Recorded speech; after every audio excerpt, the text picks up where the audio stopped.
You're listening to the UKC Hunting Ops Podcast, celebrating hunting dog heritage, competition, and community. United Kennel Club has been the hunting dog sports home for coonhounds, beagles, retrievers, pointers, cur, feist, and more for over 125 years.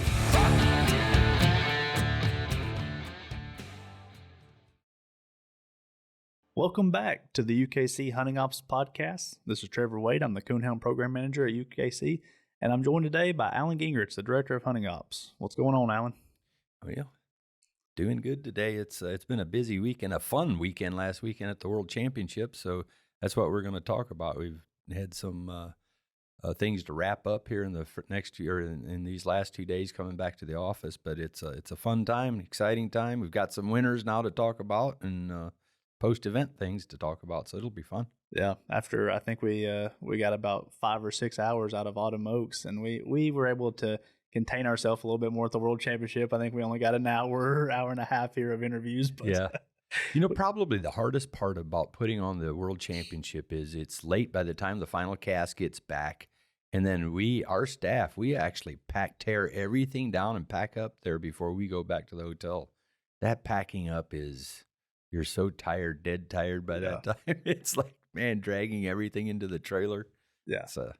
It would be bad enough if it was just 1 o'clock in the morning, but then when you have the fact that you're kind of on an adrenaline rush, that's the final cast. I know. Either you're out there hunting or you're at the venue doing the live show and making sure everything goes right, and then after it's over, it's like you're drained. I know. Yeah. But man, what a blast it was, and it was really a successful event this year. I thought this World Championship was as good as ever, just as far as the smoothness of everything, and it was a really good event, and it got nothing but positive feedback. And we'll get to some of that stuff, but first I want to give some kudos out. And you can't put on an event obviously without the host club, and we knew last year, probably around this time, maybe a little bit before this time, that we wanted to go to Ohio after being in West Tennessee for a while.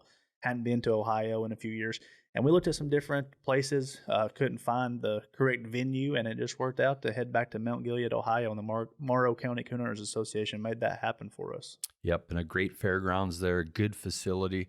Even better, the last time we were there was in 2018, and I remember they had some things that we didn't have. The whole building, they had some things in the building, stacked in the building, we kind of had to work around a little bit. This year they had everything out of it. And wow, what a difference that made. It was a perfect size for this venue, for this event. I thought this year, more so than the last few years, the venue was the perfect size. It was comfortable, but it got full and had a good look whenever it was full for the dinner and for the bench show and whatnot. And had vendors there. I was surprised. Usually we have maybe one vendor there or something, but they had a couple of vendors there, and I think they did pretty good. It was kind of nice to have a vendor there. Yeah. Hey, if you need something, it's nice to be able to get something there where you're at. And at the host club, that you can tell they've put on a lot of major events before. They were there already when we got there. They had all the trophies that would been mailed to them.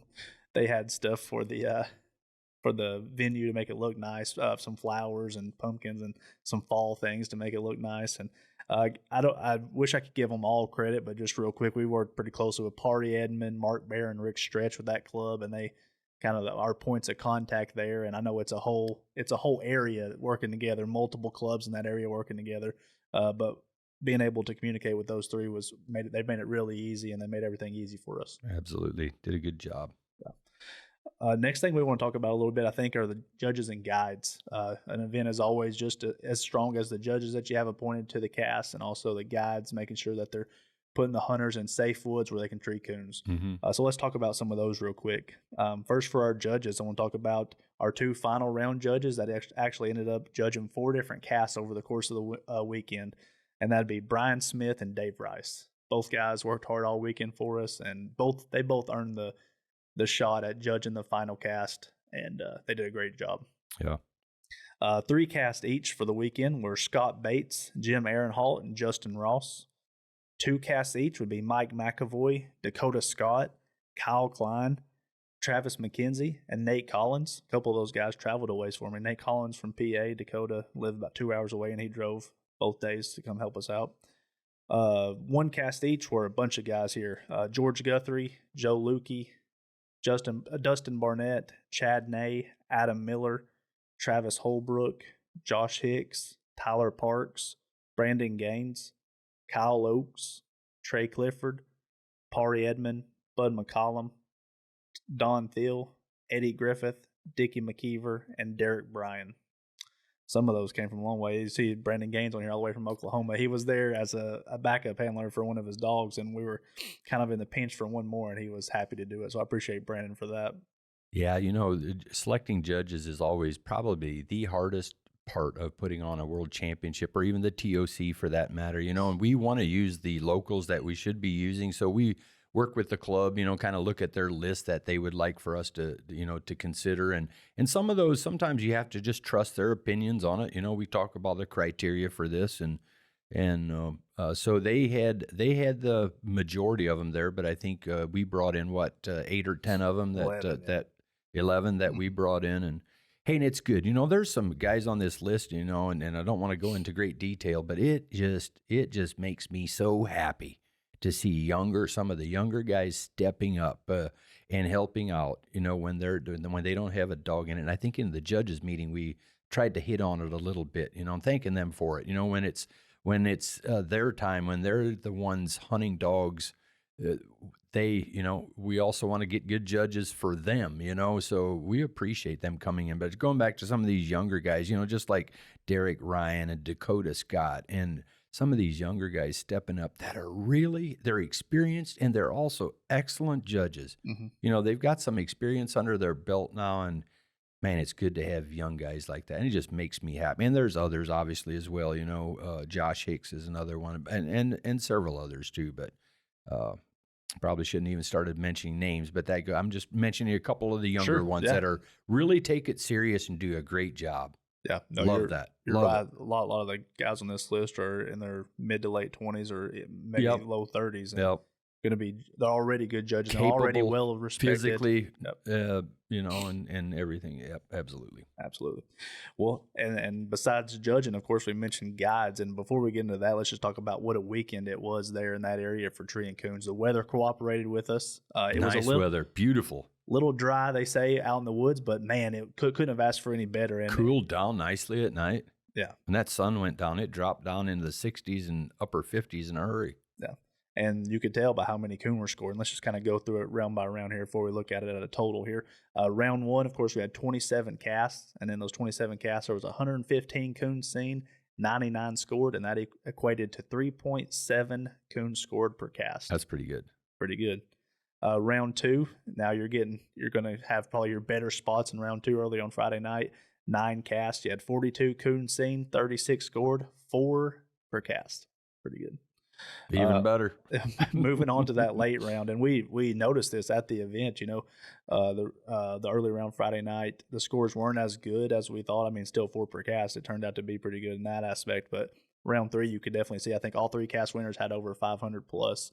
And over those 3 casts, 14 coons were scored, and that equates to 4.67 coons scored per cast. The average improved in every round. And these are 3-dog casts. You know, that's every dog tree and a coon and a half there. But yeah, that was different. The 3-dog. You know, the first round was all 4-dog casts, but after that was 3 dogs. Yeah, and then in the final cast, of course, we've seen 3 scored on 3. Probably could have had a couple more in a couple of those trees that we just couldn't get through the thick underbrush for, but that's the breaks when it comes to coon hunting. And the weekend as a whole, there was 40 casts altogether if you count the 4 rounds, 174 coons seen, 152 coons scored, and that equates to 3.8 coons scored per cast over the weekend. That makes for a good world championship right there. Absolutely. And that's a big testament to the guide coordinators and the guides they were able to secure. Let's talk first about the one who guided 4 over the weekend. That's Mr. Dean Morgan. He judged every round, including the final round where he went with Ohio DNR officer Nate. I wish I could remember his last name. Nate was his name, and he took us out to a private spot out in the Kilgore management area. That's off limits to any other coonhound hunting any other time of year, any part of the year. And it was beautiful. It was big. It was safe. It was good open hardwoods, easy walking. I was there in 2018. They hunted that same place. They say that was the last time that they had a cast of dogs in there was 2018. Yeah, absolutely. So we appreciate Dean for walking along with us on that one, as well as the DNR officer Nate, who was out there, missed the Ohio State Notre Dame game to be out there to help us coon hunt. So we appreciate you, Nate. I know it's a big sacrifice for you. Three guides that did 3 casts over the weekend were Jeremy Clark, Hobie McDaniel, and Bud McCallum. 2 casts over the weekend were Tony Severance, Don Thiel, Eddie Griffith, and Nate Collins. And each guiding 1 cast over the weekend were Kevin Walker, Adam Corder, Colton, and Chuck Dunlap. Each took a cast. Jim Samples, Jim Aaronholt, Melissa Hayes, Adam Miller, Travis Holbrook, Dwight Hicks, Hunter Toole, Jason Smith, Travis Sloan, Jim Howes, Thad Ray, Travis McKenzie, Jim Epley, Dickie McKeever, Chester Reed, and Josh Higgs. Got to give you guys the credit. You guys did a great job keeping people in big. I didn't have anybody complain about their woods being too small or anything like that. All big, safe woods. No. Thursday night, some of the hunters did go further, and that was kind of by design a little bit, and I think it was a great idea by the club. What they were looking forward to was to Friday night, 2 rounds on Friday night. Now, that was only 9 casts, early, and then 3 casts late, but so they could also keep them closer, and not just that, have woods that hadn't been, hit as much. So I thought they did a really good job. And Friday or Thursday night, we just have 1 round. We have plenty of time, and I don't think anybody went. Some of them went up to an hour, and a couple a little bit over that. But really, that's just good management of guide management right there, the way they had it set up. Yeah, when you have to hunt 2 rounds on Friday. Yep. You don't want to dog a woods to death. Exactly. Keep some fresh woods for you. And don't want to have to send them too far. Yep. Makes a lot of sense. Good job. Sure does. I know since the completion of the hunt, both of us have gotten a bunch of messages and calls about the event and how smooth everything was, how good it looked, the prize packages, how it just had that major event feel. And so we need to give our staff that was able to go with us major kudos on that. That includes Nicole Sedlecki, Megan Hartmus, Kyle Sparks, Bailey Vershoof, and Shannon Nardi. Appreciate all of them. Shannon, of course, brought her production team to do our live show stuff. We had 3 different live shows over the weekend.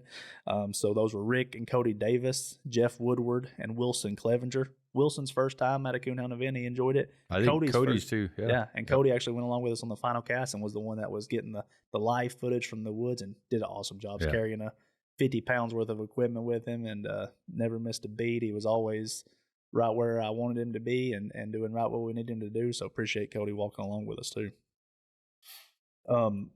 Moving on to the media side, we had Tracy Chilson there. She's usually there for us, taking our win pictures and some candids over the weekend. So thanks to Tracy for coming back out and doing your job as you always do. Great job.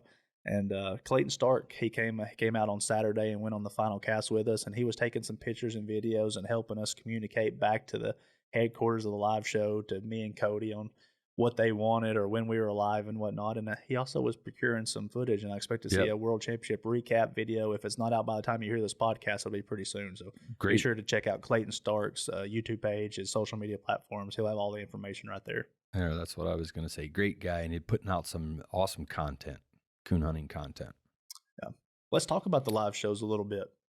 We started out Thursday night with Midnight Mayhem, where they were interviewing the top 27 as they came in. I haven't had a chance to watch it as we're sitting here. It's still Tuesday, and we've had a bunch of stuff to do since the completion of it. Have you got to watch any of it? Yeah, and I did watch pretty much everything. I was there just offset. I was kind of helping bringing the scorecards into putting it on the table, for the talent to talk about the cast and this and that. But that's a fun one. They bring all the cast winners in. They get a chance to interview those handlers of the winning dogs, see the dogs up there and everything, and then on the panel they talk about each one of the casts a little bit. They kind of go over the scorecards, kind of talk about what they see and this and that. But that's a fun night, seeing all the cast winners, all 27 of them, and it's a good deal. Yeah, sometimes handlers who win their cast on that Thursday night, they're hesitant or nervous about going up there and getting interviewed, but I know it's 2 or 3 minutes. You got to be up there in front of the bright lights with people watching you. But man, that's something that's going to live on forever, and it's going to be neat to think about. You can always go back and relive that moment and what it felt like at that moment. And that's pretty cool to have. It is, and Rick is pretty good at interviewing, kind of putting guys at ease too. And it's really no different than, and we get it. It's much easier for us to do this than it was the first 10 episodes. Absolutely, you just don't think about it; you just talk. And it's but yeah, no, those are some good interviews, and it's a fun time. we use that word on talent pretty loosely here when we're talking about these three. I know, I'm just kidding. We should mention who did it. We had Steve Burkholder and Rick Stretch on the panel, and for the first time this year, Jamie Estep, one of our field reps who does a lot of different stuff for us, came on and actually hosted the shows on both Thursday and Saturday night, and thought he did an awesome job. First time doing it, you can't. He exceeded my expectations. Did a great job. He's very experienced and knowledgeable of coon hunting, and that really what helped. I think that is leading or asking the questions, based on whatever was going on. He knows the right questions to ask to kind of lead into a conversation on different things, and I think that was really good. He did a great job. Yeah, and no matter how good we think he was, I've had some conversations with him, and he's watched it and felt like there were some things he could improve on. So he's already gearing up and figuring out how to do better for TOC live show. Yeah, and considering that was his first time ever of doing anything like that, and that's hosting that part of the show is hard. It's it's more than I could keep up with. But they have a bug in their ear, so they're hearing something from the programmers in the back, and telling them, this or that, or you're going to this or that, plus trying to talk to the guys and everything. There's a lot of things going on for that person on set, but he handled it like a pro, really. I say like a pro, his first time doing it, but he's going to get really good at it. Absolutely. And we had that Thursday Midnight Mayhem show we talked about on Saturday morning, and I didn't know we were doing this. We brought the cameras over, and we usually shoot the bench show finals when you get down to the 14 breed winners. But they actually went live on YouTube again, and that live video of the finals of the bench show there lives on our YouTube channel as well. So make sure you go check that out. And it's pretty cool. You can really see it. It's so much better than the live stuff we take with our cell phones or what have you. They could zoom in, and it's pretty neat. The only thing that we had messed up a little bit, and part of that is probably my fault. We should have had the blackened or the sequence or the order of by breed flip flopped, and instead of the black and tans down on the right, we should have had them on the left because of where the cameras were set up. But hey, little things. I guess we're not pros either, but if you want to pick things apart, but you can really see they did a great job showing each one of those dogs in the finals, all the male breed winners and all the females. Yeah. And then, of course, the Saturday night live show is kind of the grand finale where you have the final cast. We started out with some interviews that they had gotten late the night before, I think 5 a.m. that morning as the second round rolled in. Played those. We had our little Pro Slam announcement, which was pretty cool. And then we were able to go on to the live show. And we actually got some good footage from the woods this year. We went to a place that had some decent coverage, and you could tell when we got into places where we started circling up Preacher Man's trees and that Bandit's one tree, we were in some thick undergrowth, and I can imagine it was pretty hard to get cell reception in there. It was, but there for the first half of it was pretty good, and I was so tickled. I was like, man, if we can get this throughout the whole night, this will be as good as we've ever seen. But hey, you know how it is. It just doesn't always work out. You can't control everything there, but yeah. And we should prop our field reps up for the weekend. We used a panel format the entire weekend, starting out with Thursday night. And then round one, Doug Cundiff was our head master hounds with some help from Alan Roberts and Brandon Scalf. Friday, Jamie Estep. He was wearing multiple hats that weekend. He stepped over and he did the master hounds early on Friday. Brandon Scalf was the head master hounds late on Friday, and then for the final cast was Mr. Alan Roberts. Yeah, so they all got their time in the lead chair, so to speak. But yeah, a panel of three. But they were all busy all weekend, so they were there staying up late and getting up early and helping us out, and we appreciate those guys. Hey, we got to. Alan Roberts used to be a field rep back in the day, and he was kind of out of it for here probably 15, 20, almost 20 years now, because he was. It was good to have him again, he's a funny guy. He keeps it light. That's for sure. Yeah, he does keep it light, and he's just a good character to have around. Absolutely. We had a blast. Always have a blast with those guys. Yep. He in Kentucky. They're talking about Kentucky already. Brandon Scalf. Yeah. They don't give each other a hard time. No. If you were to sit there and listen, you think these guys hate each other, but they got to give each other a hard time. I know, and they were giving Alan a hard time about him getting all these events at 10 Mile. He's got one of the Pro Slams coming to 10 Mile, and he started talking about hosting the West Virginia State Championship in Tennessee and all this stuff. I don't know. They're good for wasting some time when you got about 4 hours to kill. Yeah. Hey, let's shift gears back to Thursday. We had the dinner that we always do for the top 108 this year. They came in, got their goodies, went into their seats, and during that part of it, you did the opening ceremonies, and you wanted to do something special and have somebody as a guest speaker, and you did that. Yeah, a couple of weeks ago, or a month ago, kind of been squishing this around a little bit. The idea of having a guest speaker, and right away, my head kind of went to Mr. Scott Bates. Ed Bates was the owner of Hard Time Spec, legendary hound back in the day that was originally registered as a treeing walker and then was at some point transferred as an English. And, the rest is legendary history. He's very influential in the English breed Hard Time Spec. But they live in southeastern Ohio, Ed and then his boy Scott. But I know Scott is very well spoken. Just a great guy, and I had asked him to come up and speak, and he did. I didn't really give him anything, I told him if he, just think about it, and they've been involved in a lot of world championships throughout the years, and there's a lot of history there, and I knew he'd be a good speaker, so I just kind of left it open to him to talk about what he wanted to, and I told him if anything, I think it's always good to be reminded, can't be reminded enough how important it is to conduct ourselves appropriately, and especially when in this day and age when we're putting out a lot more content depicting our sport and everything else. And he did a fantastic job. I loved it. And he talked, 10 minutes maybe? 10, 12 minutes? He probably did, and everybody was really attentive and appreciate that. Yep, and had a good message. Wanted to listen to what he had to say. Had a great message and really appreciate that. Yeah. And I posted a picture of him on my Facebook page here just this week. And the responses there were, just that. Yeah. And he also stayed around and judged for us. He did. Thursday night and Friday night for 2 rounds. Yep. And did a great job. Bunch of good positive feedback. There was Cody Carter and Chase Blevins had him on that late round. I think their 2 females made 9 or 10 trees combined. So he said he may have a sore neck this week, but we'll see from shining trees. Thank you to Scott for coming out. Absolutely.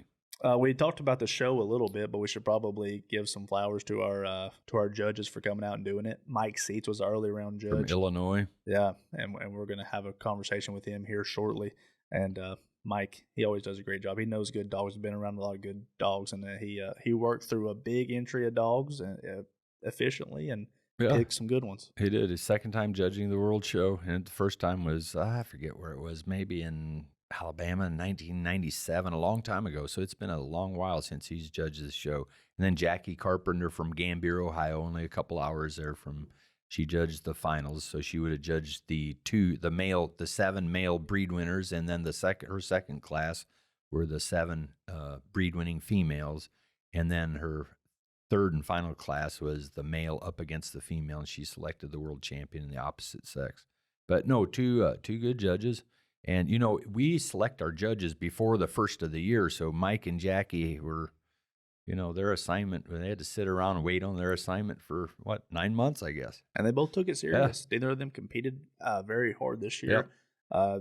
They both told me that they tried to stay away from watching major event stuff and seeing who the hot dogs were as much as they could. Obviously, with the way social media is now, that's tough. But they wanted to go into it with a clear mind and I think they both accomplished. I think they both did a great job. Hey, and I will say one thing: I've seen a lot of world shows, and taking nothing away from any one of them, there's a lot of good hounds out there. I think we always say, these dogs have to qualify here, for this, and we say you'll see the biggest event is going to be Autumn Oaks, right? And that's an open event. You don't have to qualify for that, but the World Show.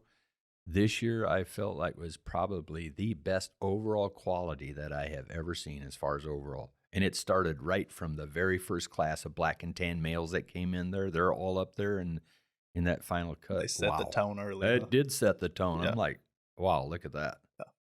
So I missed that. I was still sleeping. Yeah, well, you stayed up all night, the 2 rounds, and I just stayed up till after the first round, the early round on Saturday. But it was still about 3:30 by the time I got to bed that night, but then back out at 9 o'clock in the morning to do the show. But no, it was great. Great crowd, too, for it. I called the show and everything, but so when I first we did kind of a couple opening remarks before we started. I got out in the ring, and just addressing the crowd, but everybody's smiling, and man, it was a great morning. Just felt good, and just a nice atmosphere. Perfect. A lot of nice dogs there. Yep. Made for a good event. Sure. And before we get into some of our interviews, we should talk about the folks that are responsible for putting on a good event. And obviously, we had some great awards there. In addition to $25,000 on the line, we had a lot of donations from these places. But it's not just the awards that these partners and sponsors help with. They also help with the live show stuff. They help with the dinners and different things like that. And there's a lot that they help with. So we need to mention them real quick. Hey, these events, we're making them look nice, but I'm here to tell you, it's also not free and cheap. Right. Matter of fact, it's very expensive. Yeah. So yeah, there's it's probably a lot more than a lot of people think. You just kind of take it for granted, but that's where our partners, Eukanuba is the official performance dog nutrition partner of UKC. And then also we have Dogtra as a partner, the official GPS collar partner of UKC. And then our sponsors. Yeah, start out with Bright Eyes Lights. Every dog in the top 20 ended up getting, the top 20 for the Coonhound World Championship is something that everybody shoots for. It's well known. It's a great honor, and all 20 of those folks this year got a Bright Eyes Light for the second year in a row. Ray's done this 20 lights at a brand new light is and his premier light is Elite Pros, and I don't know how much those go for, but probably $350 a piece or more. I think a little north of that. I think. Yeah. So just if you guys can do the math on that real quick, that's a significant donation that he made here. Yeah, and he and his wife came down and were there. He actually got sick on Thursday. He was going to stay there the whole weekend, but he ended up getting sick, and they had to move out early. But yeah, Ray talked to the crowd a little bit there on Thursday night as well. But thank you, Ray and Bright Eyes. Absolutely. Also, we'll mention Mule Brand Gear and Apparel, Okie Dog Supply, GT's Feed and Hunting Supply, Night Light, Easy Loader Dog Kennels, and Yoder Nylon Razor. Again, I want to give a little shout out there again at Autumn Oaks. They did the Grand 16, but they stepped up here as well. Now, they don't do the full one, but they give those hunting vests. Johnny Watkins and Mr. Yoder give the hunting vest to all 108 of the finalists. So that's where those come from. And nice vest, had a nice little World Championship finalist tag on it and everything. He's sewn onto it, so they're pretty cool. Pretty slick. If anybody has one for sale, hit me up. But no, I'm just kidding. Also, the top yeah, one. You and I didn't get one. We got 4 that we gave extras that we gave to the reps, and you and I didn't even get one. They were wearing them all around, strutting around like a rooster. Yeah, right in front of us. But but I actually bought one from him here earlier this year at one of the events, so I have one. Just doesn't have the World Championship. I do as well. Maybe I'll just get on to sew me a patch on it. But also, we should mention maybe Midwest Laser Works as well. Bryce Matthews makes those little awards. Those little plaques that everybody got, little slate plaques that they got. Everyone in the top 108. Seemed like people really liked those. I appreciate Bryce. He something different to put up on your mantle. Yeah. Made those look really nice, and they were well received. So great job to Bryce. We appreciate you working with us. Look up Midwest Laser Works. Yep.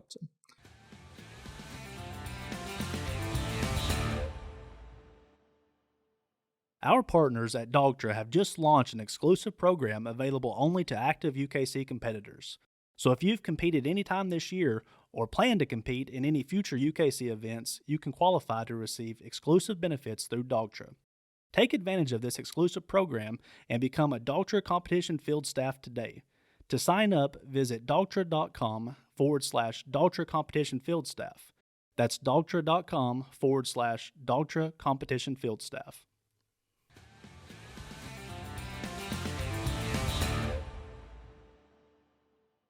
Do you have something else there you want to talk about? No, not really. I don't think. I think we should get into some of our interviews and talk to some folks. And we talked to the bench show judges and also all of our winners in the show and in the hunt, the finalists. But there was one. There were several kids. We had remember a Thursday night in the opening ceremonies, I asked any first timers at the World Finals to stand up. There was a good number of them. There was. I always like to see that. And but then the second one was kids under 20 years of age. I call them kids, young handlers under 20 years of age. And I was surprised. There was like 4 or 5 that stood up. One lady, Kelsey Stallard, she was hunting Little Joe. Little Joe's he's one of the oldest dogs in the hunt. It was in the final cast of the TOC. Dog's done a lot, but that's the dog she was hunting, you know. So we also had a couple brothers from Pennsylvania. Yeah. I've seen them the past couple of years at Youth Nationals. That's Jacob and Caleb Black. They came through the line. I think they're maybe 12 and 14 years old. I know 100 in juniors and 100 in seniors, and they came through the line together. And I saw their dad, and he was beaming. And I said, "Man, this has to feel." A pretty proud moment right here to see these two making it through the World Finals. It was a real feeling for that family. Yeah, and there was one other young man from Mulberry, Kansas there that we knew was, I didn't know it until Thursday, but got word that he made it through with a dog that he trained up himself and everything. And he hasn't been away from home very much. The zones was about as far as he'd been away, the weekend prior. So this was his furthest trip away from home. And he had he rode out with Jeremiah Roller from Missouri there, but who he rode out here to the event with. But he had a great weekend, 17 years old, and I did pull him in and talk to him. He was pretty excited, and he ended up winning his cast in the first round. But I interviewed him actually, I don't remember if it was before or after. I think it was after, I guess. It was before the handlers meeting on Friday. Okay, so he had already, it was after his win, but I got a chance to sit down with Isaiah for several minutes here, and that's going to be our first interview you're going to hear right here. So here's Isaiah. Hey, Isaiah, how you doing today? Doing good. Yeah, Friday here at the World Hunt. So I had never met you until here at the World Hunt. 17 years old, and you make it to the finals. I know. I'm pretty excited. That's got to be an experience, huh? Yeah, it is. It's amazing. Yeah. Is it anything what you expected or what?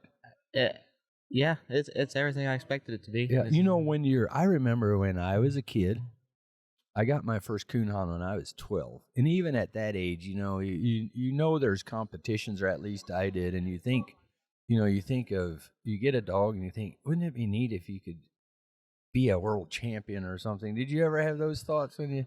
When I got this dog, I was starting to get into wanting to hunt and go to the hunts and stuff, and then that's what got me into it. Was like seeing the world champions and stuff like that. So you're referring to Daisy, probably, right? Yeah. So before we talk about Daisy, you're 17 now, right? Yes. Yeah, and you live in Mulberry, Kansas? Mulberry, Kansas, Just a small town, I understand, right? Yeah, just in southeast Kansas. Just a farming community, or what is it around there? A lot of agriculture, I assume?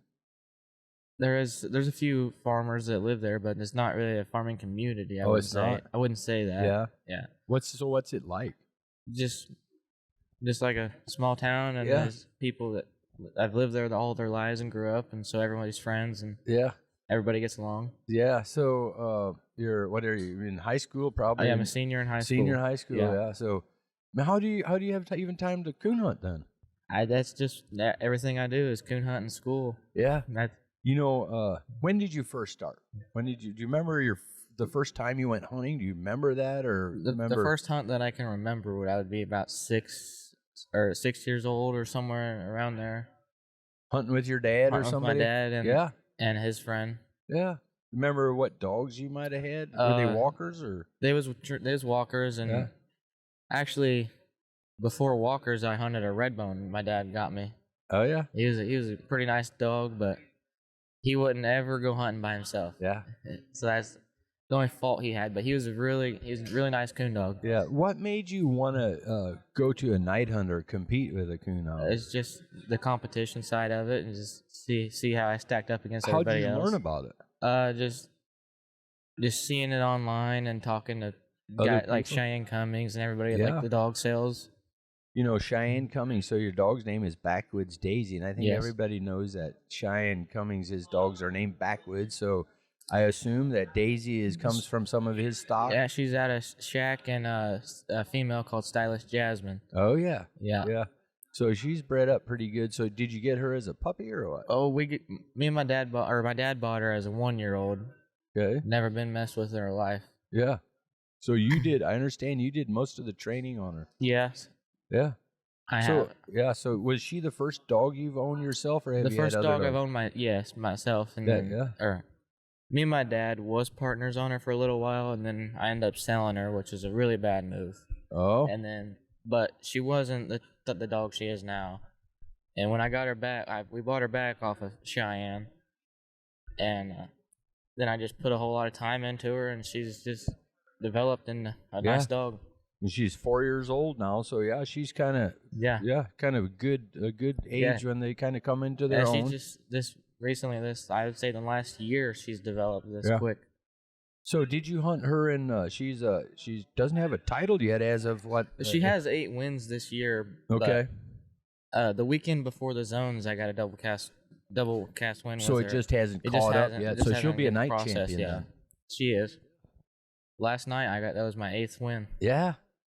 So you obviously took her to a qualifier. Did you get her qualified there at Cheyenne's club? Yeah, I got the high scoring dog too. Did you? Yeah. Yeah. It was a really nice time. Yeah. Yeah. So then you're gonna go to the zones. You're gonna go to the World Hunt. You're gonna go to the zones. You've never had a dog in the zones before. No. So tell me about that a little bit. Did you win one night or both nights or what? I just won one night. It was Saturday night. Yeah. And I knew going into it I had to have a pretty good score to get through, just because the area we was in was really good. So she stayed on the side of the property that we turned her loose on. We turned loose pretty much off of the road, but we walked a little ways in there. She stayed on that side, and the other dogs kind of crossed on a little bridge that was right there over the creek. They crossed underneath that bridge, and they kind of run around in a little bean field. They got stuck out there just because couldn't get out there. They don't like to come out. Yeah. And she stayed over on the right side where there was no crop field, so there really nothing for a coon to hang up in, and she treated 3 coon over there. No kidding. And that was a score good enough to win the cast and plus get you to the finals. She had 450. That had to be exciting, huh? It was an amazing time. I can't imagine, really. I was kind of nervous once I got back just because I knew that someone else could have had a higher score, and maybe I thought 450 would get me in, but I wasn't 100% sure. Yeah. Well, that's a pretty good score anywhere. So yeah. So you get past the zones, and then you think, gosh, now the next stop is going to be all the way to Ohio, Mount Gilead, and how far is that from you? How many hours? I think it was a 12 or 13 hour drive. Wow. Did you were going to come here regardless? How did that? How did you make that work out that you could actually come? I didn't know how I was going to get up here at first, but then Cheyenne was helping me get a ride, and Cheyenne took care of it, care of me, and then my parents helped me out. He's just a good guy. Yeah, isn't he is. He's amazing. All of them are. So you rode out here with Jeremiah Roller and Jeff Pedro, isn't it? No, Jeff. We just know Jeff, and he was talking to him when we got here, but. So he didn't ride with you? No. Okay. It was just me and Jeremiah. Okay, but Jeff lives in that same area too. Yeah, he lives. I don't know exactly where he lives, but he lives pretty close to me. Yeah. So we're gonna get to that in a minute, but so yeah, that's I think we hear Trevor Wade out in the background. He's reading something off, I guess. Maybe 50-50 tickets or something. But anyways, yeah. So I heard that that you were coming and everything, and that you were just a young guy and your first time and everything. I'm tickled to see that too. But then yesterday or Thursday night, I mentioned you in opening ceremonies, and everybody's tickled when somebody young like you has good success and everything. But I can guarantee that dogs don't make it to the world finals just by accident. It takes a bunch of work to get them prepared. Yeah. And I'm sure you hunt quite a bit, don't you? You have school and stuff, so what does that look like for you? Well, I hunt. I know I can go at least 2 nights every week. I go on the weekends. And then a buddy I have that lives outside of Mulberry there, I hunt with him a lot, but he works night shift, so when he gets off at midnight, we go, and there for about a month we was hunting about every night. Really? But a lot, right before I won that RQE at Seneca, it might have been after I won the RQE. Yeah. But you got right to work and make sure you get her ready for the zones. Yeah. Yeah. So you're just hunting a lot, and so man, so you got school. So you come home from school, and I come home from school and take care of the dogs, and we got 5 dogs there at the house, and then just eat and take care of the dogs, and then I just about the time Dad would be getting home from work, I'd sit there, talk to him for a little while, and then just go in there and go sleep maybe 6 hours or so, or maybe 8 hours sometimes, and get up at midnight and go hunting. Huh? Yep. Yeah. Wow. That's a lot of dedication, and you got to have some passion. But there must be some. What is it that you like about? Is it the coon hunting, or is it hunting with dogs? I just enjoy seeing the dogs do good.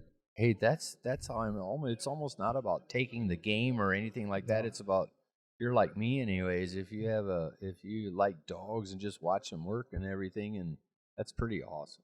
Was it hard for you to learn the rules and stuff, or did you learn those pretty easily? I still don't really know the rules. I wouldn't say I know the rules too well, but when the situations happen, I kind of know. Yeah. You can read the rules all you want to, but the other part of it is you need to go out there and learn how to apply them to the situations that you have. But it's all good stuff, and it's fun. And who would you say has been your biggest mentor in helping you? Obviously, in the competition side, I would say my biggest mentor is Cheyenne. Cheyenne, does he tell you a lot of the rules and explain rule stuff to you? Yeah. Well, we really after hunts and stuff, since I hunt around the club that he takes care of, and he goes to the club I live right next to, Girard, Kansas. We talk about the experience in the hunt, and then he'll help me out and learning some rules and stuff. My biggest mentor in hunting would be my dad. Yeah. And has your dad hunted? Does he competition hunt too? Or he has before, back whenever he was younger, but he kind of got out of it just because he didn't. I don't know if he didn't like it or. Yeah. Hey, for some people, it's just not for some people. Some people just would rather just hunt or pleasure. Yeah. So so now we got Daisy here at the finals, and you go out on Thursday night. How was your cast on Thursday night? It was great. I'm looking at the scorecard. I have the scorecard here, and I know there's a dog out of North Carolina named Game Changer that you drew, and I've seen where that dog has looked pretty. He didn't have a good night last night, maybe, but I've seen where that dog's done a lot of winning. Then you drew a dog out of Ohio named Smoking Gun, and then a blue tick, Lonesome Willow that also has done quite a bit of winning, but you scored 375. So tell us a little bit about how Daisy looked good, obviously, huh? Yeah. On the first drop, within, I would say, 30 minutes, we had Changer. He was treed in first when he had that den.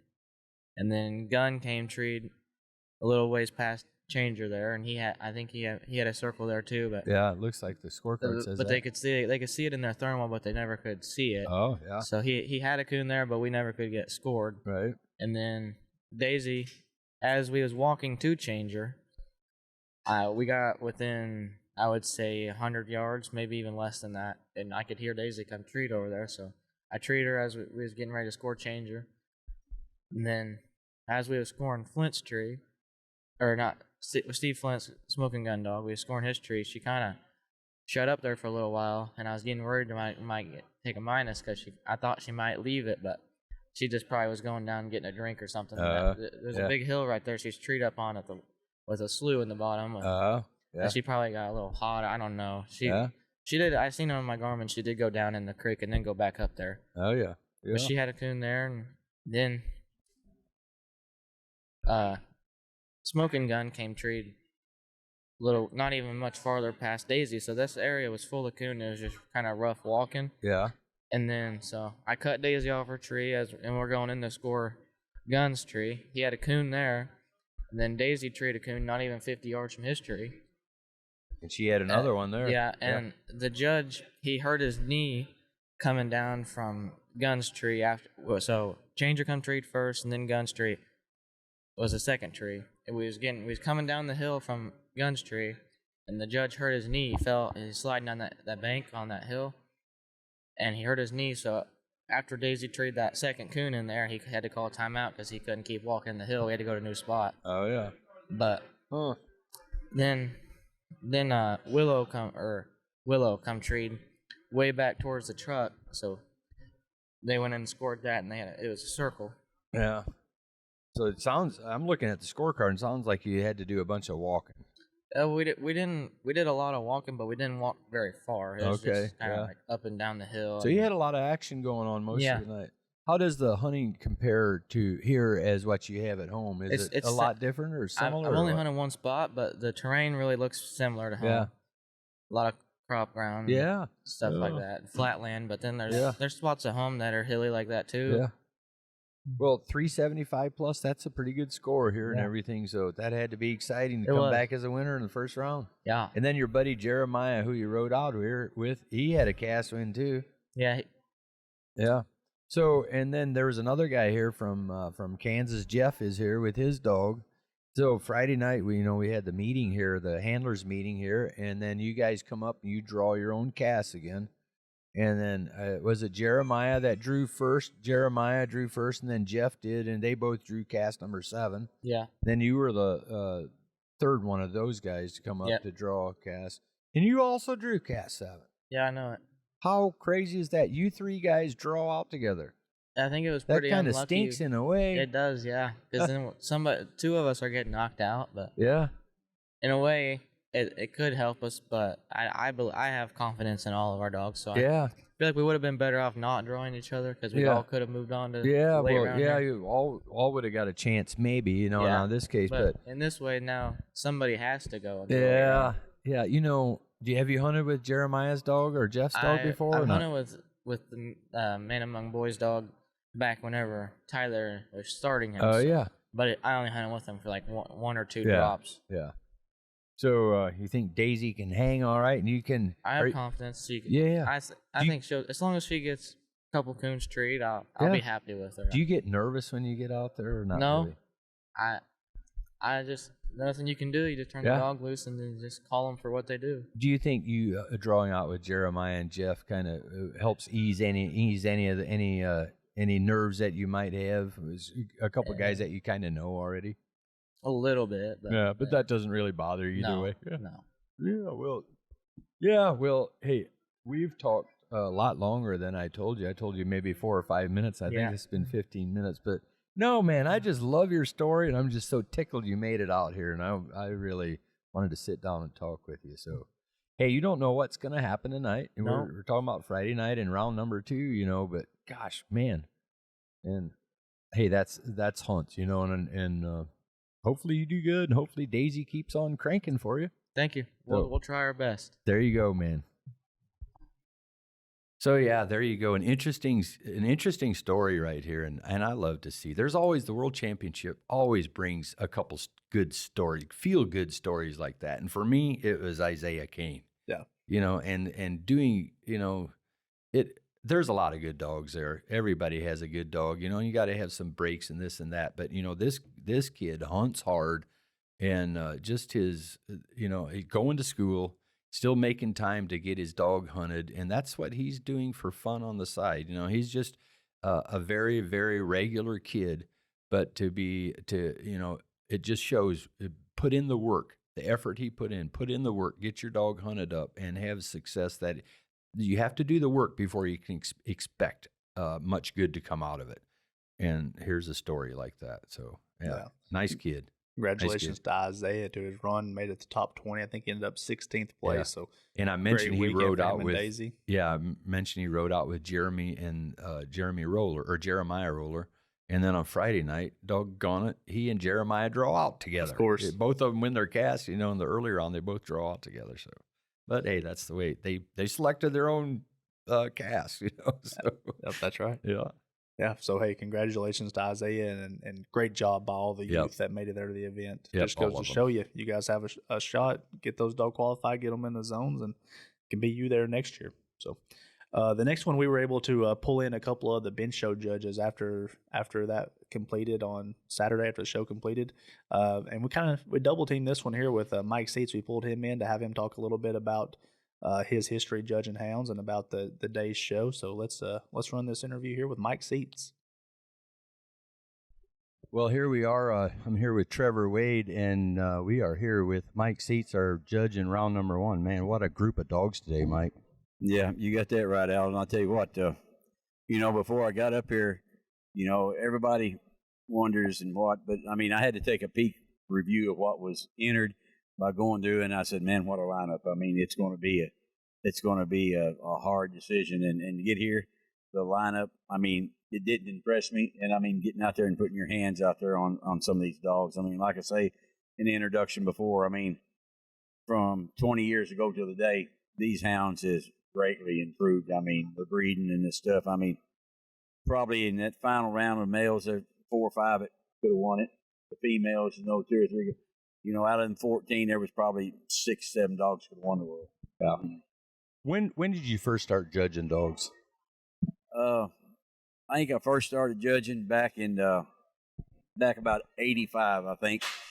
Or let me clarify that. When was the first year of the Farina race? I mean, when was that? I can't tell you offhand the first year for the it. Sugar Babe female won it the first year and won it the second year. That was early 2000s. That was I judged, I think, back before that at English Days, and then that's when I really started judging right after that. Yeah. I judged that one event up there that Sugar Babe was in. Yeah. So You're I'm talking gonna about say, Amanda Alexander's female, Yeah, that blue yeah, tick yeah, female. yeah. Sugar Babe. Yep. I'm going to say probably 25 to 30 years. Yeah. You judge a lot of major events over there. How many times have you been here at the World Championship judging?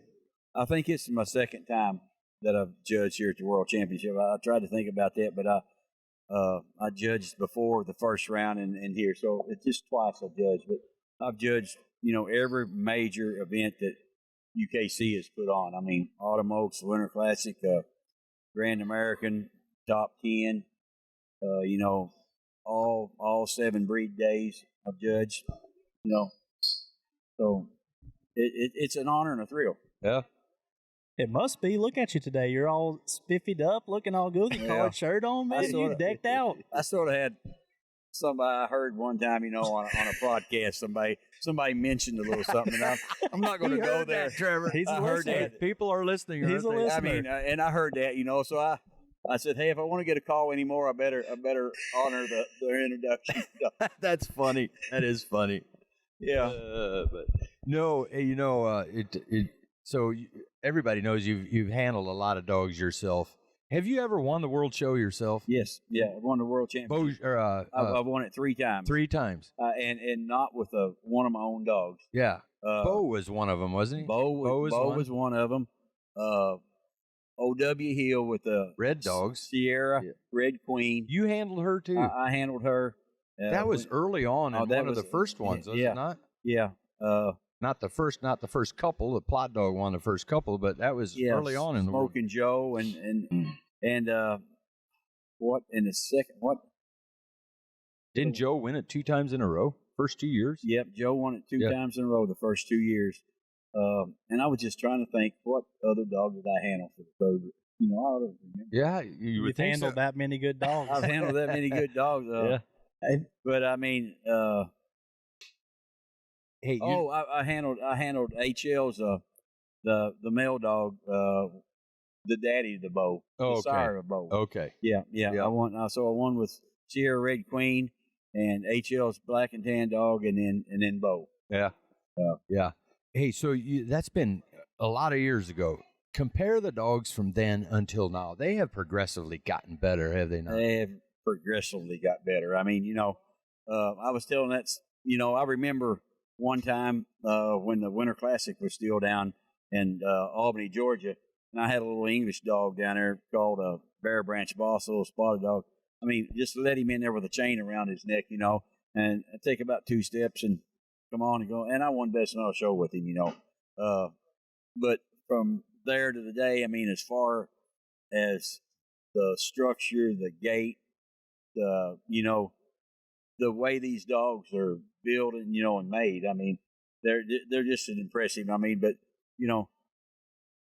you got to hand it to these handlers out there. I mean, they're doing their homework. Yeah. I mean, they're making these dogs what they are. I mean, you can't just leave a dog in a dog pen and want to show it. Yeah. I mean, some of these handlers work these dogs every day. Yeah. Absolutely. But they've steadily have increased tremendously. And I mean, they've made things a whole lot better. Yep. Hey, you talk about winning this thing a couple of times. Now you've judged it a couple of times. Compare the two feelings when you're out there. One, when you're winning a world championship, and then also when you're on the other side of the bench and you're selecting a dog that's going to be eventually the world champion. What's that feel like? Well, it feels it's just an extreme feeling. I mean, to be out here judging a dog that you know that you're going to be able to put forward to win the world championship, to fulfill somebody's dream like I've had, is a heck of a feeling. I mean, giving somebody a chance to win that is a heck of a feeling and an honor. But to be down there, like out there on them final two, and walk out there and have that judge announce your dog or walk up to you and pick you, that's a heck of a feeling too. So, I mean, it's a great feeling to pick a dog that the handler can fulfill their dream and to be out there and fulfill your own dream. Yeah. What did you think today was your toughest class that you had? Was there one class you felt was the toughest for you? Yeah. I'd say toughest or maybe the best class overall. Well, there were several of them. There were several of them. I mean, the start right off the bat with the black and tan dogs. Yeah. I mean, there's some big name dogs in there, good dogs in there. That was a tough class. Eventually we did down to the world champion. Yeah. And that made me feel good. I mean, but big name dogs. You get down to the walkers. I mean, there was 2 or 3 walker dogs that could have won. Yeah. The blue ticks. There was, Whitney. She comes. I mean, she'd fill this field up, and I mean, she comes ready. And I mean, she had a nice dog, but yeah. But I feel that probably the toughest class was to start off was the black and tans. I mean, the plots was sort of hard. I mean, but you just got to study them and take a deep breath and say, not get in too big a hurry and take your time to get the right dog. Yeah. Hey, we've talked about it a couple of times here, and I guess we'll wrap up. I think got some people wanting you for pictures over there. You're a well sought out man today, but when we try to pick major event judges, we try to pick somebody who may be in between dogs. And we all know that you lost one of your prize and joys a couple of years ago, and we kind of got you to do Winter Classic for us, the top 10 show, and then we got you on the hook for the World Championship. You got some up and comers that are about ready to roll. Yeah, I don't know, if they're ready to roll, but they're up. I mean, I've got the little dimple female out of Bobby Lou, and a little mate, Jake's Sue female. You've seen her. I mean, she's pretty nice. I've got another little one coming on that's 7 months old now, out of Frog, that nobody's seen, but I'll break her out at the Grand American, I think, but I'll be back in it. But I mean, hey, I'm having a blast out here judging, right now. I mean, it's just an honor to put your hands on some good dogs, but yeah. All righty, man. We appreciate Mike taking some time out of his day to come sit down with us and for judging the show. Did a great job. But we also had a chance to talk to Jackie as well. Yeah, Jackie's from, like I mentioned before, she's just a couple hours from there, and she was just a good fit for the World Championship finals this weekend. So, yeah, you and I, again, sat down and talked to her. So here's Jackie. Well, Jackie, the show's over. Today you got to judge the final 2 classes. You judged all the breed winners, males and females, and then the overall and the opposite sex. What are your thoughts after looking at those dogs today? It was a fantastic line of dogs. I mean, it was hard, but I tried to go to the breed standards and how they gated, and I was impressed with what Mike picked and put up for me. Yeah. You didn't take a whole lot of time, I noticed, today. I normally don't. Even at a local dog show, I go out and do my job, and that's it. Yeah. Is this your first time judging the World Show, Jackie? Yes. It is. Kind of different. They had you on the live show and the mic. I know you were a little nervous already. That probably added a little bit of attention to it, but I just thought, well, let's go with a roll and we'll just get done. Yeah. How long have you been judging dogs? I think since 1989, something like that. I've judged Autumn Oaks and all the breed days except True and Walker days. Hey, we had Mike Seats on the podcast a little bit ago as well, but I'm going to ask you the same question. You both have been judging dogs for a lot of years, a lot of major shows, so you've seen the dogs that were back in the day. How do you think they compare to the dogs today? I think they've improved a lot. When I won my part of the world show in 1989, my plot dog, and I compare him to the plot dogs now, there's a world of difference. I mean, there's conformation difference, them being on the toes, and the bites. The bites have improved. Yeah. Overall quality and the number of the number of quality that you're competing against is just Yes. a lot greater, seems like. Yep, I agree with you. I stayed outdoors, so I didn't know what was going on, and coming in and seeing them blind was great because I had no idea what they were, and I was glad I did. Yeah. Speaking of the dogs today, Good Time Blues, the dog you put up, owned by Kelly and Dave Myers. What's one or two things you can think of off top that maybe's made that dog stand apart from the rest of the field? He had a wonderful gait, and then when he stood up there, he was solid. I checked his chest; he had a nice wide chest, and he was just a solid all-around total dog, in my opinion. Yeah. Yeah, and then you picked the plot hound for the female part of it, and what was same thing? It was Pretty much the same thing, but when I brought them back up together, the black and tan was just a little bit more solid than the plot dog. Yeah. But comparable. It was still a hard decision. Yeah, I know. There at the end, we had the two right close together, and they look good. They did. They look good. I was glad that I got to judge them and got to judge all of them because it was all impressive. Yeah. But yeah. Well, hey, here we are, your home state of Ohio. You're getting to judge the World Championship finals in front of all your peers. What kind of feeling is that to crown a World Championship today in your home state? It felt fantastic. When you guys called me the first time, I thought, man, after all these years, I finally get to do it. And then just being in Ohio, I know all these people. And when they came and gave me a hug after I won, it pretty much brought tears to my eyes. Yeah. So. Yeah, well, hey, Jackie, I know you got to get in some pictures here, and you've already got in a couple, but but we appreciate you judging the show for us and doing it here today, and hope you had a good time doing it, and thanks a lot. Well, I enjoyed it, and call me anytime.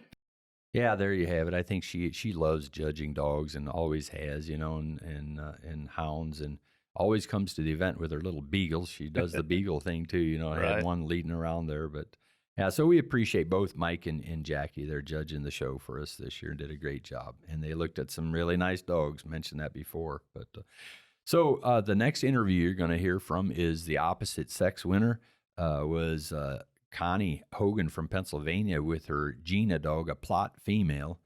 And they have been just winning a lot. It seems like there's not much for them to win still. They've got about everything, but they're great people, have some nice hounds, and I had the chance to sit down with both Scott and Connie. So here they are.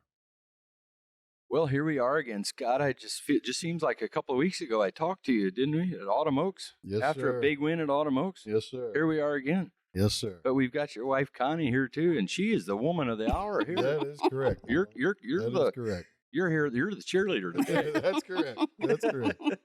Connie, Yeah. tell us about your day here. So it's pretty overwhelming winning opposite sex. When we show our dogs, we strive to win breed, and anything else is an extra bonus and a good one at that. Yeah, and we're kind of we'll go back a little bit, but just the crowd when we bring in after that breed, even when you won the breed, and then when we bring round two in, everybody's clapping for all the winners as they come in. But when you come in, Yeah, you got a lot of fans. I did. Gina has a lot of fans. Okay, but she is, and rightfully so. Thank you. So let's start with the dog, Gina. And you've had some other Bonfire, and Scott, I'll get to you in a minute too. You Yes, did sir. good with Bonfire too today, but where does Gina fit in all this? So she is. So I won overall world champion with Donner in 2018 at this club. It was right here. It was wasn't here, Yeah. yes. And so she is a granddaughter of Donner, Okay. and but she actually is out of one of our males. He's a 4-way champion. Yeah, it was night champion, grand water champion, grand field champion, grand show champion. Yes. I am Gino. I am Gino. It's in memory of my dad. Oh yeah. Yeah. And he was a really special dog, and we bred him to, her name is Carrie, who Jason and Katie Woodward own now. She had 2 puppies, and I picked Gina. And she just, every time she goes in, she gives me 100%. Yeah. And she's just a joy to be around. Do you see a lot of Donner in his offspring, like Gina? Yeah. Some of the same characteristics, and things like that. Yeah. Always wanting to please us. They just want to. Yeah. They just love anything, whether it be the water races, the field trials. They just seem to want to do it. Right. Yeah. I know that. And they enjoy it too. They love the spotlight, they love the water, they just love it. Yeah. So Scott, I mentioned a little bit. You won the breed too on the male side. Yes, sir. Won it with Bo, national grand champion 2, Midnight Brindle Bonfire, kennel named Bo. This is Bo's second time at the World Show. And to win breed out of the group of the males, the plot males, that was just awesome. They look tough. They did. And a lot of them were litter mates. Yeah. Yeah, a lot of them were litter mates. The Zoll dog, the Gambler dog, Bo. So it was nice to see that the family group is in there. You know what I mean? Man, as a breeder, I can't even really imagine that, but that's got to be so satisfying. It is. is. Like, if we didn't win, it's okay. Yeah. You know? We're fine with that.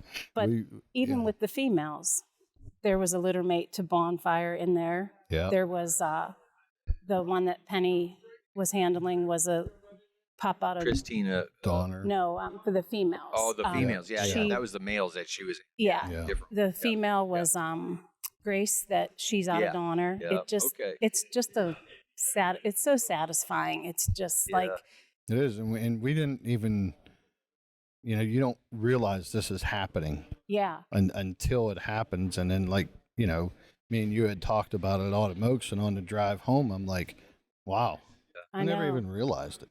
You know what I mean?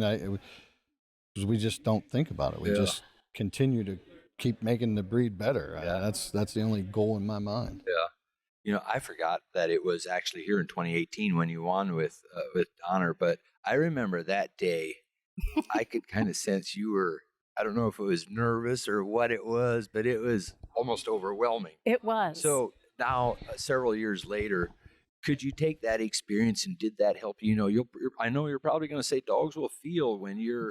I know they do. Has that helped you to? No. The nerves are still there. Yeah.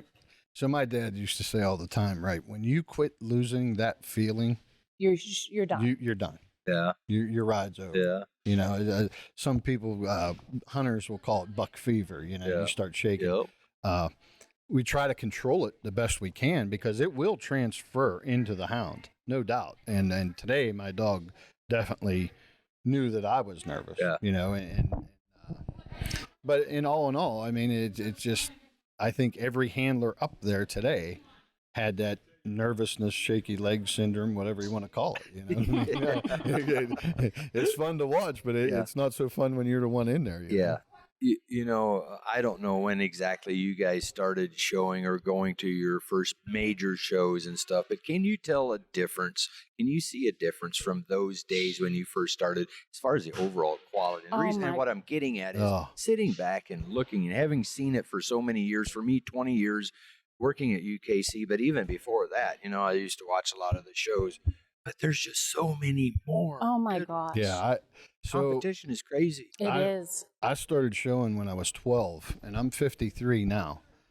Back in the day, if you had a dog that had a decent foot and it would stand still, you could clean up. You could get a whole truckload of trophies just traveling around to smaller shows, and now, man, you better have it all. You better have everything. A whole lot more than feet and statues. It really is. It is. It's mind blowing how well the rest of the breeds and how far they've come in the last 20 years. They've come unbelievable. I feel like, I mean, I think Mike and Jackie did an outstanding job. Oh, absolutely. I think Mike had his work cut out for him. I mean, right from the first class already. yes, trying to narrow it down, So, like, you know. That was very crazy for me at the end. I know where you're going. I think I know where you're going. You and Dave, you and Dave hunt together every week, and now your wives are the big winners here at the show. Absolutely, and you know, I love him like a brother, and to see both of our wives in there, me and him both were back at the bleachers, and we didn't really care which one. I didn't either. You know, for both of them to be there was just it's conversation for the next 20 years. Yeah. Because we'll never part. Yeah. You know, a couple of weeks ago, Scott, you mentioned something that I remember you said was that we were talking about interviewing you after you won the dual national championship at Autumn Oaks. Yes, sir. And with your little dog there. And you said this was the one that you didn't have yet. Yes, sir. You know, so where do you go from here? What we don't know. I just, we really don't know. I mean, but I will say this. You still have the passion that probably never goes away. But, right. You know, where do you go? We don't look back. Yeah. Like win, lose, or draw at a show.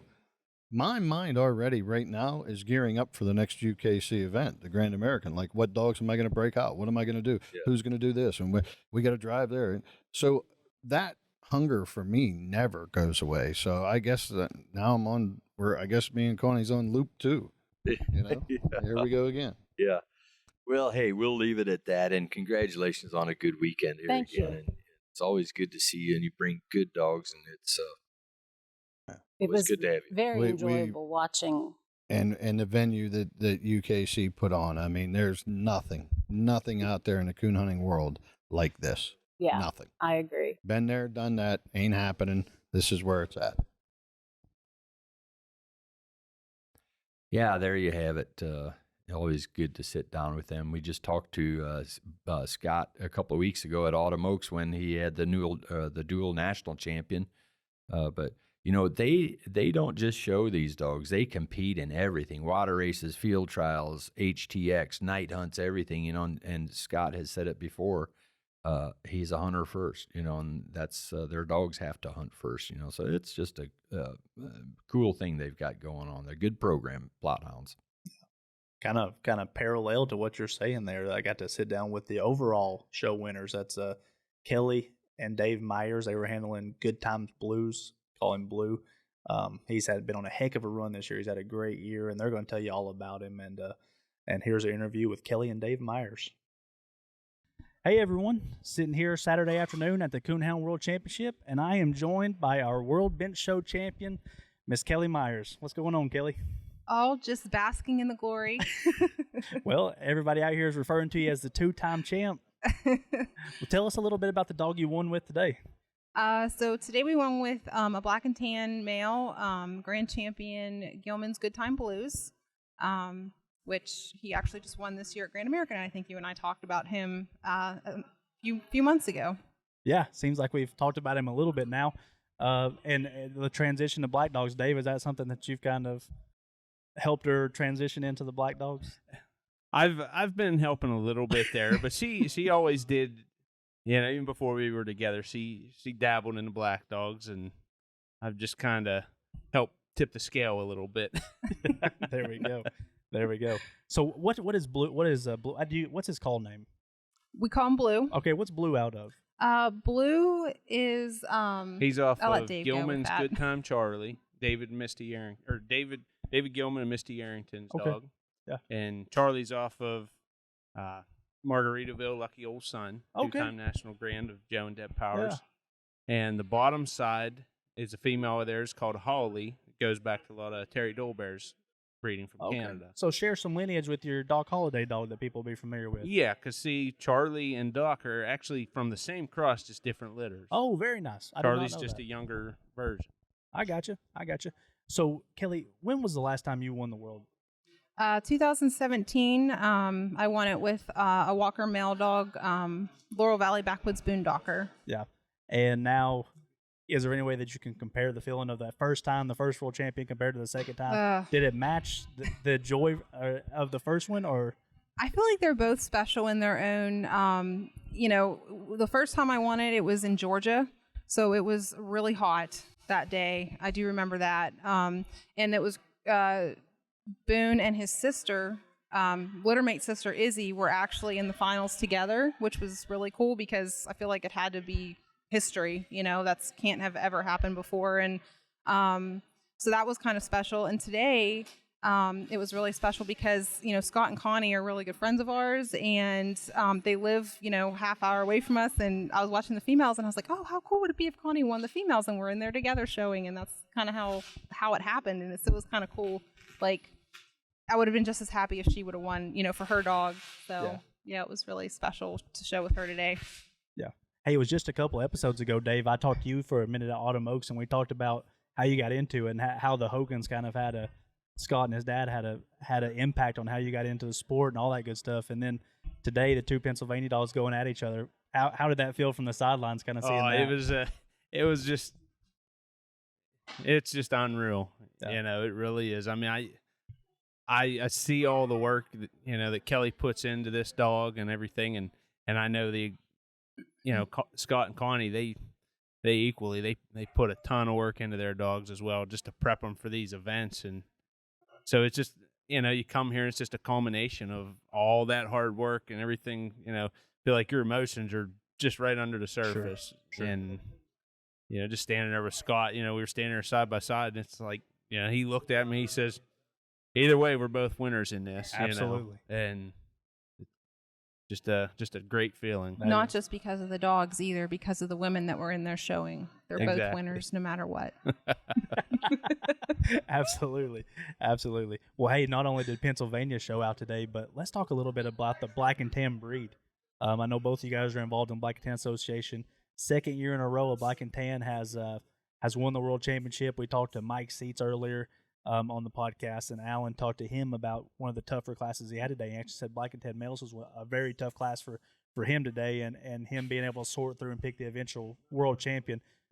Black and Tan breed's pretty stacked right now. A lot of good breeding going on, I guess. Absolutely, yeah. I mean, that Black and Tan male class, and we even talked about it at Autumn Oaks, you know, with David and Misty, because Hank actually won the grand male Black and Tan class at Oaks, and I said, to me, you know, that grand Black and Tan male class was the toughest class on the grounds that day. I mean, it's just really nice males. There's a lot of, I mean, you could literally flip a coin and pick any, like I think there was 10 today. You could pick half of them, you know, and they could go on and win the world show. So I knew, like, that was really my goal today, was just to go in there and win the breed, and anything else is icing, you know, like winning your breed is really always the goal for us. And that's the class I get the most nervous for, is the breed class. And then after that, you know, I get excited and excited to go into the finals and honored. But to me, it's like so slim to win.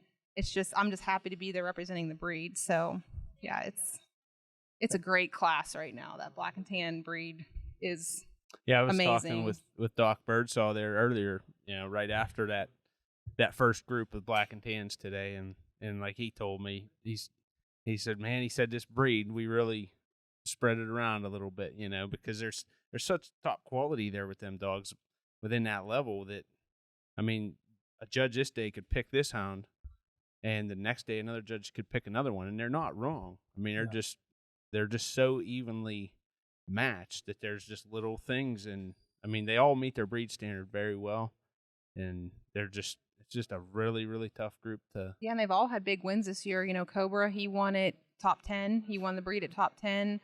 Misty won King of Show at Black and Tan Days, and she won at Autumn Oaks. Won at Grand American too, overall Grand. Yes, she won overall Saturday. Grand Male at Oaks. Blue won at Grand American. So there's a lot of, you know, really tough male dogs in there that have had some big wins just this year. You know, not to mention in previous years. So yeah, I remember our conversation back at Grand American talking about you starting to show Black and Tans a little bit more, and just how competitive the Tree and Walker breed, and now look at the class you got to go against today. They may be following you. It's crazy. You know, I had my Walker female entered, but she does what females do and came in season this week. And of course. I really wasn't expecting her to be honest. She's not really on her normal schedule. So it was kind of like, well, I'm going to show black and tan, and it's kind of sad because if I don't win the breed, I really don't have anything else to do the rest of the day to look forward to showing. So, I was really happy to win today because then I could stay here and watch the whole show and everything. So, but yeah, I mean,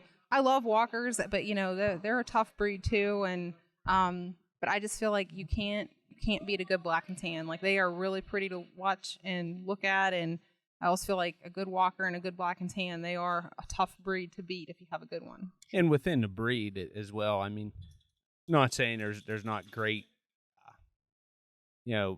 family-like atmospheres within the other breeds, but like when you're within the black and tans, there's a really great sense of community there. I mean, yeah. When we're in there competing against one another in the breed, we're all in there to win against one another. But it's kind of like it's just kind of like an unwritten understanding that whichever one wins, everybody else is going to rally behind and cheer for, going against the rest of them. There's a lot of, they have a lot of pride in the breed. Yeah, well, absolutely. You can tell as you guys are announced, and I brought the trophy out and placed it on the bench, and I was just surrounded already by folks running in from the stands within the breed, and seeing the embraces, and geez, almost make me feel a little emotional being out there in that moment. I mean, seriously, I've hunted black and tans growing up, and obviously here in this building just a few months ago, we're at Black and Tan Days, and just the camaraderie of that association and the people within the breed. It's closer than just friends for a lot of folks in the breed. Absolutely. Yeah, absolutely. Yeah. Well, I know you guys have a lot of stuff to do. Any big plans next for Blue? Is he still got a few more shows left in him? Yeah, absolutely. He wants a break, I'm sure, as do I. We've been putting our time in here the last few months with Autumn Oaks, and then you go to that show and I feel like you know what you have to work on for here. So we've been doing that the last few weeks. So he's gonna get a much needed break. But I feel like, our next event will probably be Winter Classic. I really like to, he's in the top 10 this year, so I'd really like to get down there and I've never, I don't think I showed a black and tan. No, last year I didn't show in the top 10. We showed Doc, he's shown Doc in the top 10, but I've never actually shown in the new format with the top 10. So nice. With a dog of ours. Well, hey, congratulations again, guys. Couldn't happen to a better duo here, and congratulations to the 2023 Coonhound World Bench Show champion. Thank you. Thanks, Trevor. Hey, I hope you guys enjoyed that interview there with Kelly and Dave. They have a lot in common with the Hogans. They do. That's what I was going to say. They hunt together. The men folk hunt together. They were talking about that. They hunt together a lot, and then their wives, they hang out a lot and do things. And here they win the world championship, and the other one wins the opposite sex. They were tickled for each other. Congratulations to those guys. And both very, very nice dogs. Well deserving. They put a lot of work in. So great job to them. Let's shift gears to our hunters real quick.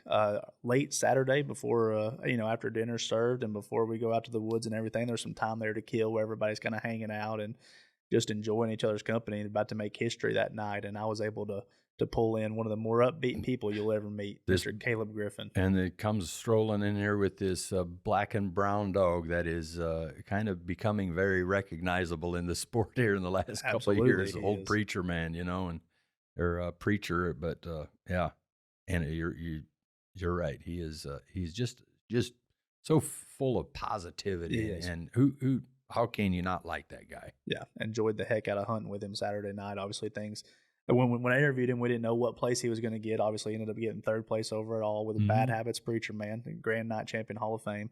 And here's my interview with Caleb, and we're going to talk a little bit about how he's feeling before that and the incredible run that him and Preacher Man have been on over the past couple of years.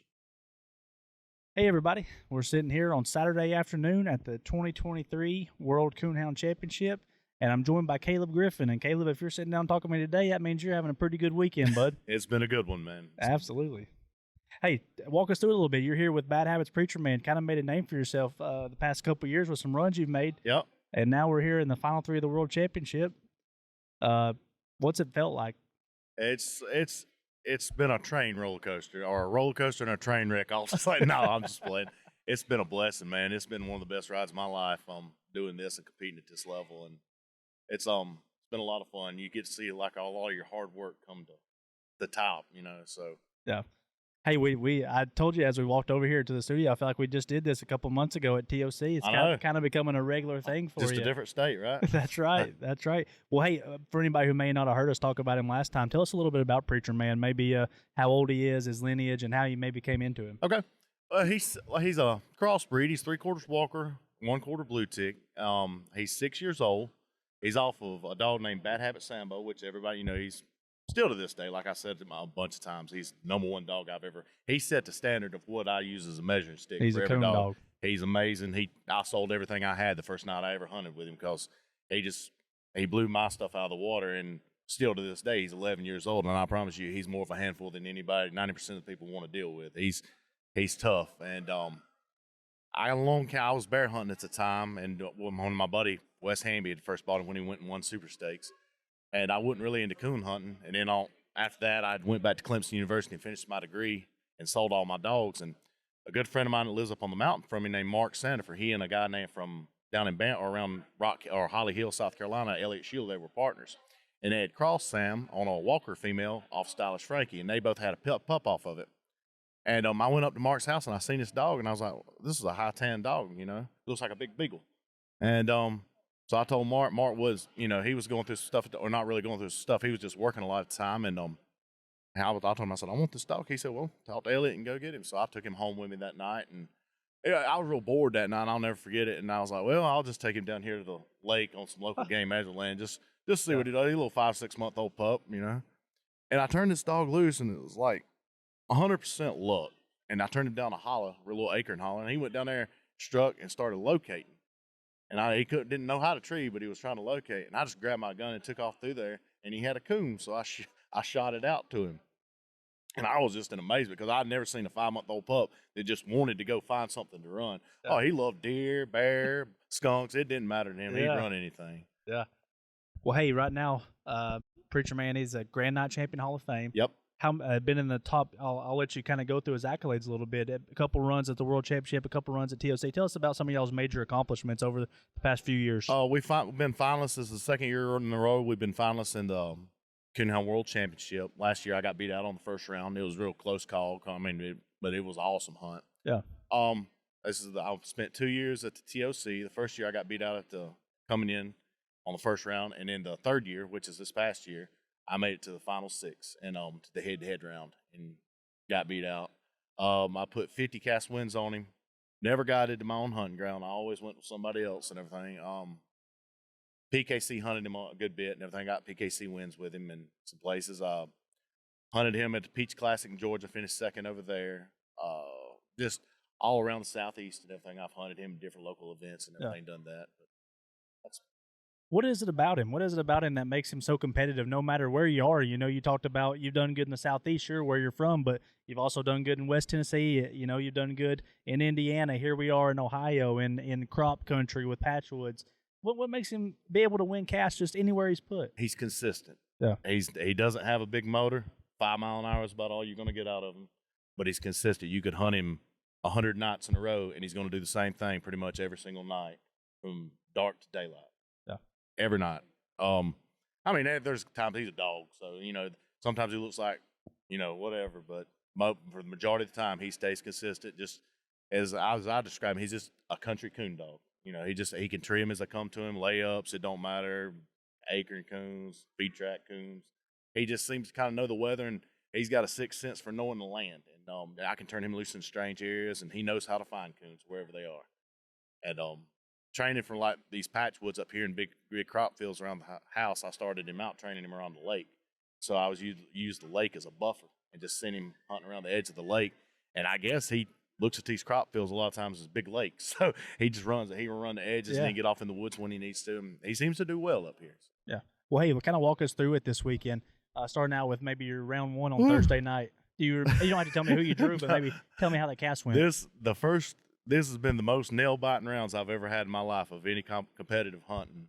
All of them came down to the wire. All of them came down to the last minute. The first night, I ended up drawing a good friend of mine from back home, Jason Roberts with Quinn, and he and I went through the zones together.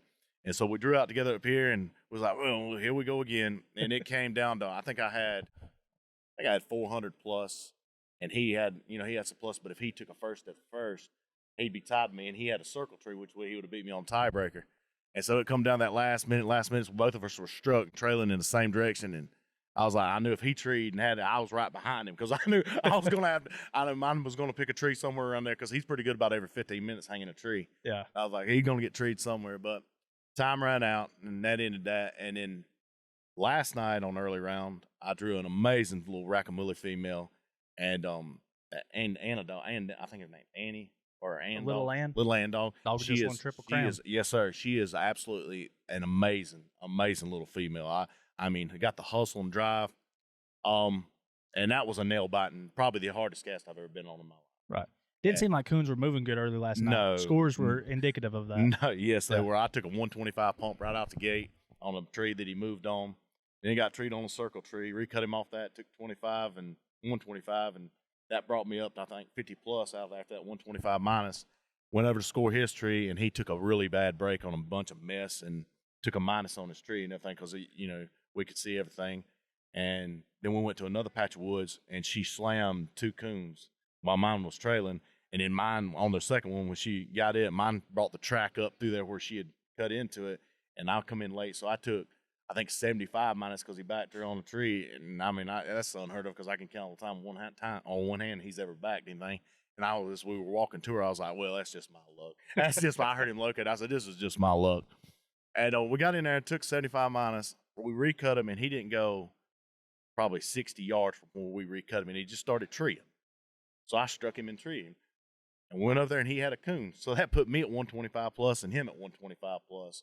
And we both recut. Both of us got struck in different directions. And it was like they were both about to get treed. Both dogs got treed within 2 minutes after the hunt ended. And so we were sitting there just trying to listen. And he was wanting to try to move a little bit his way and listen, and I was wanting to stay within hearing of mine because as soon as he was trying to tree his, I was going to try to tree mine if it got treed. But the hunt ended, and we went in there. He just suffered a bad break, or else he would have beat me. She was an amazing female, a young dog and everything, amazing. Yeah, so that was the first round on Friday night, or round 2, I guess, the early round on Friday night. Right. Moving on to the third round, and you drew a tough one. And that was Mr. Scott Engel handling blackjack and Stephen Lab handling cash out. And that was probably the luckiest cast I've ever been on in my life.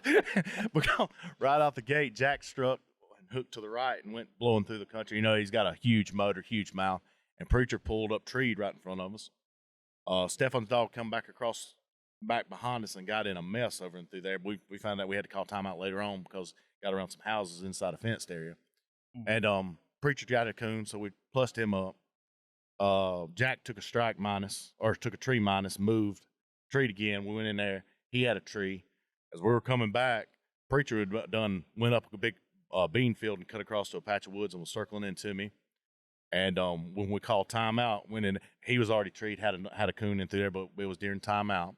I went and we caught them all up, turned them loose again, went through the same order. Jack got struck, I struck, and then that other Cash App dog got struck, and Stefan's dog.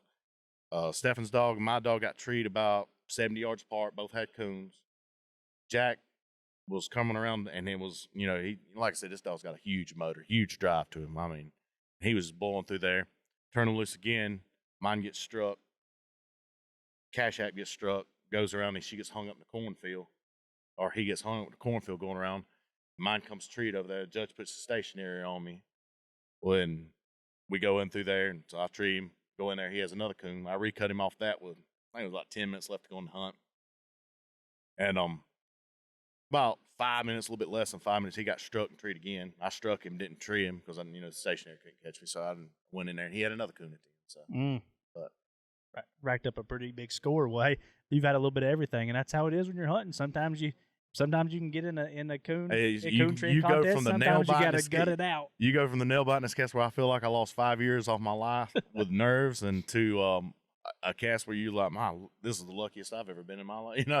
But that's competition hunting. Any of these dogs are capable of being beaten on any night, and it's a gamble, but it's a fun gamble, and you got friends here, and that's just what makes it good. Awesome, just watching the heart of these dogs. Yeah. Well, man, we talked about it already. You've been to the top 6 of the TOC and being there and how that felt. and just, TOC's been the buzz the past few years. Right. But you got the World Championship, something that has staying power, been around since 1978. The epiphany of what our all childhood dreams were. You win this one, and you're remembered forever. And what would a win like this mean to you? Life changing. I mean, this is the pinnacle of coon hunting. This is what I remember from the time I was little, and I'd look on. When we were here locally, so Mike McAvoy and Blue River Troop, and I'd look at all these dogs, and then Scott Ingle came along with Mojo, and see all these world champion dogs on down the line that won, and you're like, man, these are world champion dogs. These are world champion dogs, and then you get a pup, and you're working, and you're like, I'll never, and now here we are in the final three. One cast win away. Oh yeah, by the time people listen to this, the cast will be over. We'll know who the winners are. Right now, sitting here, before we go out, we got some pizza and drinks here waiting for all of us. What's it going to take tonight for you and Preacher Man to win this cast and become world champions? A lot of luck, a lot of breaks, good time, and that's it. And like I said, for first, second, or third, I'll never forget this time. This is awesome, and but it's going to take a lot of bro. I got the dog with the power to win it all. I come here to win it all. Not worried about that one bit. He showed me enough heart this week where I'm completely happy. It's just brakes is gonna have to fall to one side and everything. We're gonna tree a lot of coons tonight, and I'm stoked about it. And I got one of my good friends. He judged me on the top 6 of the tournament of champions. He's hunting cookies, so we're here and we're just gonna go with it and see how she comes. Absolutely. Well, man, I appreciate you sitting down with Caleb. We're gonna go over here and get our bellies full before we go out and hunt tonight. Just want to congratulate you on being here and wish you luck tonight in a quest for a world championship. Thank you so much, buddy. I appreciate it. All right. I hope you guys enjoyed that interview with Caleb. Congratulations again on your run, Caleb. Well-spoken guy, too. Absolutely. Love talking with that guy. Yeah, my next interview was with Mike and Jeremiah Nissley. They brought the Bush Bandit. And really, I bet a lot of folks didn't ever hear of the Bush Bandit until he kind of made a name for himself in this year's World Championship, and oftentimes you see that happen. And I'd say for that dog this year, it was, in fact, that dog was Bandit. He probably turned some heads this weekend. And I've known Mike for a lot of years. He's from northern Indiana, and he's a little younger than me, but we competed against each other a lot. He and his dad and his grandfather have always had good hounds, very competitive over the years. And I know, a lot of people may not know, but I know when Mike brings one to town, it's going to be a good one, and they've had a lot of good ones over the years. But this year was Bandit, so I sat down with he and Jeremiah, and here's our little interview with those two guys. Well, I'm here with Mike and your boy Jeremiah, Saturday evening, about 2 hours before we're going to hit the woods one more time. Thoughts, Mike? What are you thinking about right now? There's been a lot of thinking today, but we're ready. You ready? Yeah, what about you, Jeremiah? Sleep? Did you get any sleep last night? I did get a little bit of sleep. Did you? So, Mike, you're the one that's been handling the dog so far, right? Yeah. I tried, been trying to get him to handle him, and he just keeps pushing her off. I tried again today. I said, anytime you want to do it. Yeah.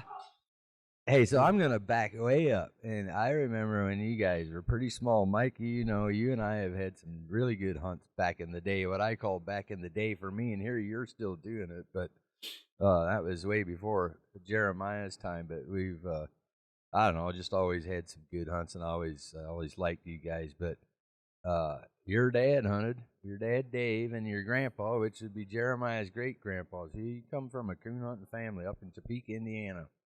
Yeah. Northern Indiana. Yeah, we done it all our lives. Yeah. What do you think your grandfather would say if he was still here? He'd be pretty tickled. If you know what, Alan? He'd be tickled is an understatement. Yeah, he would, wouldn't he? Yeah, I don't know. He loved to hunt. He loved hunting and coon hunting. He hunted all the way up until he passed away. Yeah. Did you ever know him, Jeremiah? Oh yeah. Did you? Yeah. Yeah, he was. I always liked your grandfather, I guess. But yeah, I've thought about that. What about your dad? Have you talked to him today? Oh yeah. Yeah. What's he saying? He don't know what to say. Yeah. We got here 2 years ago. Yeah. Alan. Yeah. and we got lucky and won it. And we weren't hunting the dog. You're talking about Lumber Joe. Lumber Joe. Yep. Ricky Bryant hunted him that night. And who would have ever thought 2 years later we'd be here again? Well, hey, let's talk about why you're here with this time. 3-year-old dog, the Bush Bandit. Where's he coming from, and how'd you get him, or what's his story? Jeremiah can tell you that story. He's the one that found out. Yeah, it's actually your name first. Yep, I actually bought him in November. I was hunting up in Mongo, and ran into Gene Nissley running coyote dogs. Yeah. And got to talking with him, and he said he's not hunting anymore, and he's got a dog there I should come get and hunt for him. And I went and picked him up and ended up buying him about a month later, and now we're here. Yeah, so he's 3 years old, so he was a good started 2-year-old dog at that time. He had just turned 3, I think, a week or two before I went and picked him up. Yeah, so did he need a lot of tuning up before you started putting him in hunts, or what? He needed a whole lot of hunting, yeah. Yeah. So he's off a bushwhacker, right? Yep. And what female? Jean's chick dog. Okay. She's off of Jay Miller's Silver Bullet. Okay. Yeah. What kind of a dog is he? How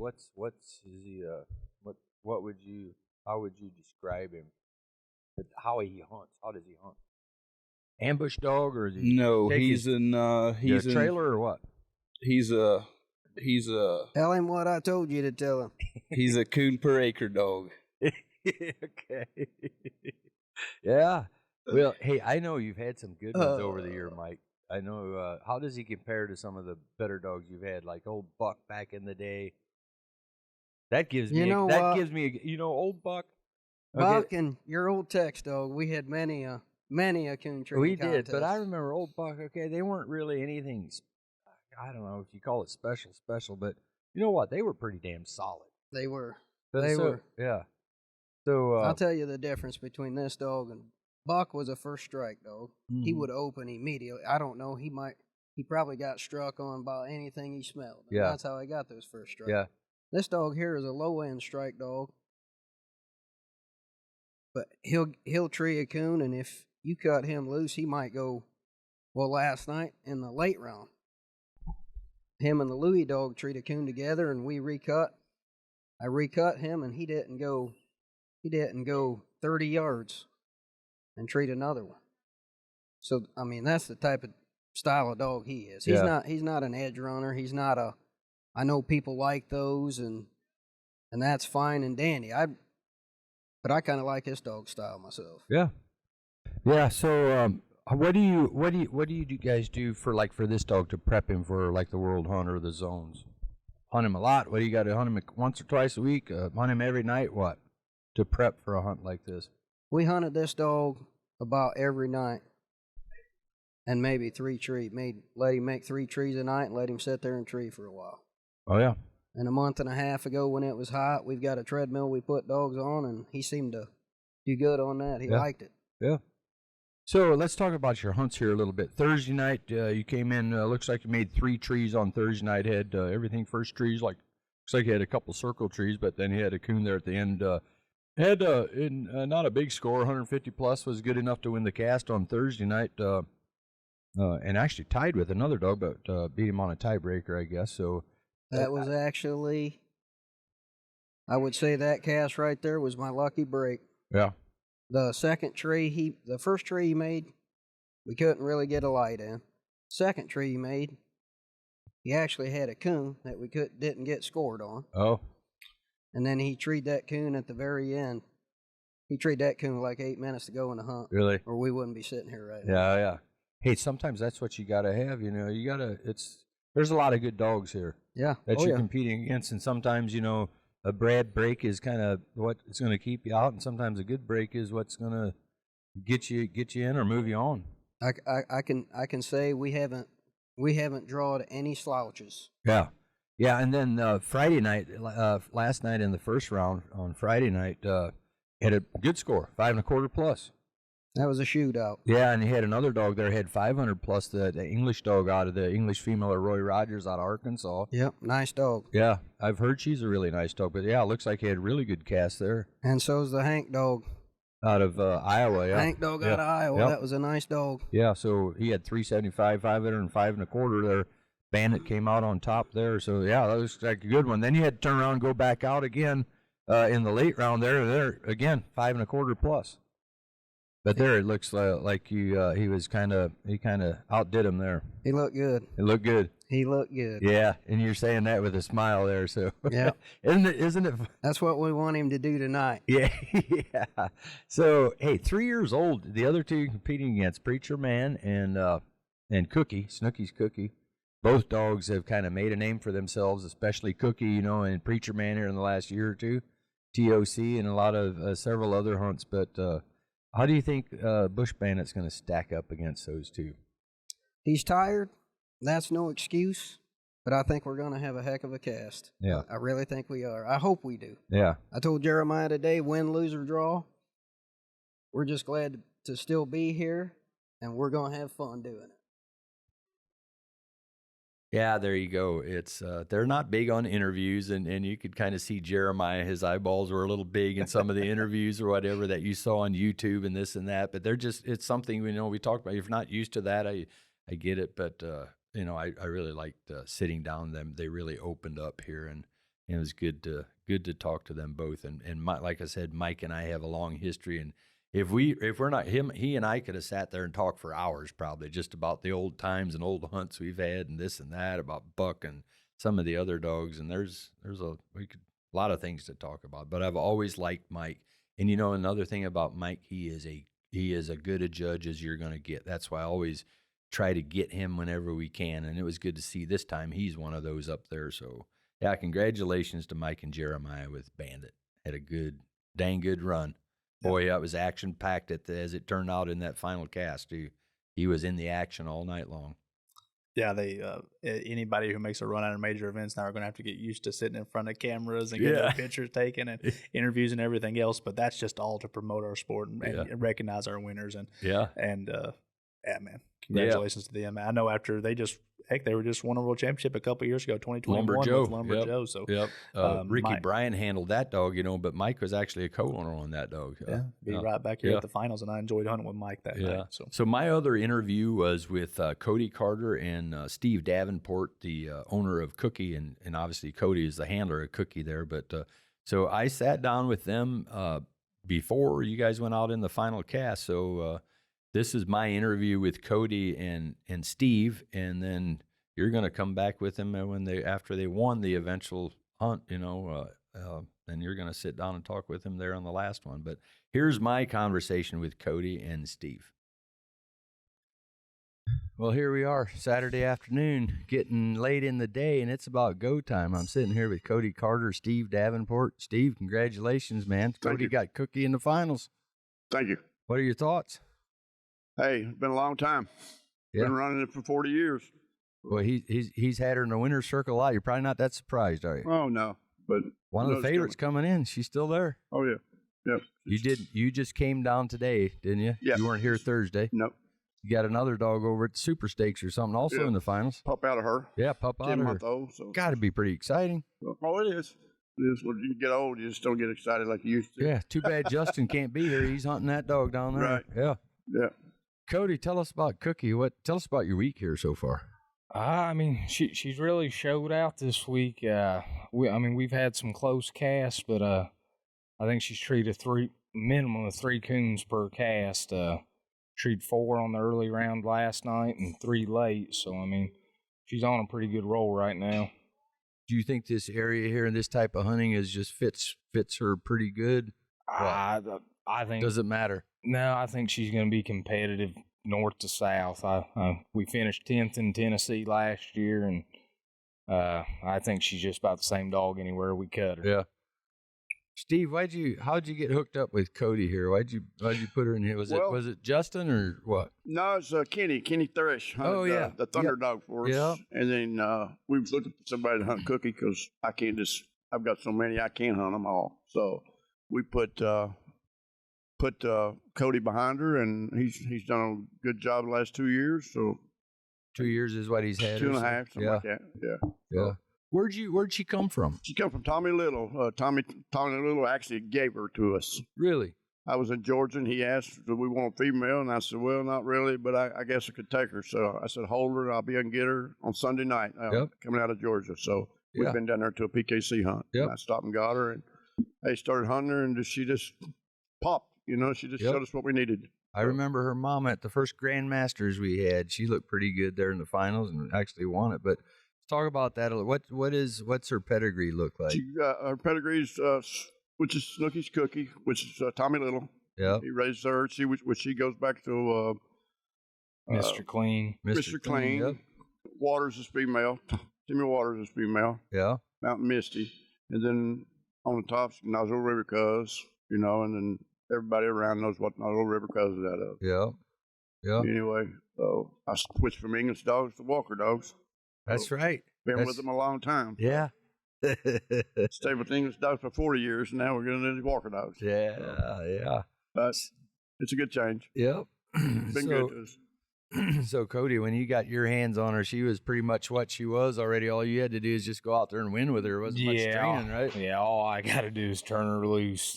They done a good job with her, and she'd won a bunch with a bunch of different handlers before I got her, so I can't take no training on the credit for her. She's probably trained me a little more than I have her. How does she win? She has her coons. I mean, she can just make them up. It seems like when nothing else can tree one, you can bank on her doing it. What style? What is she? Ambush dog? Is she going to tree the first one she comes to? Yeah, she doesn't really blow out of the country too much. She trees them as she comes to you. If there's 10 coons in a patch, she'll tree every one of them, or if she's got to go a mile to find one, she can do that too.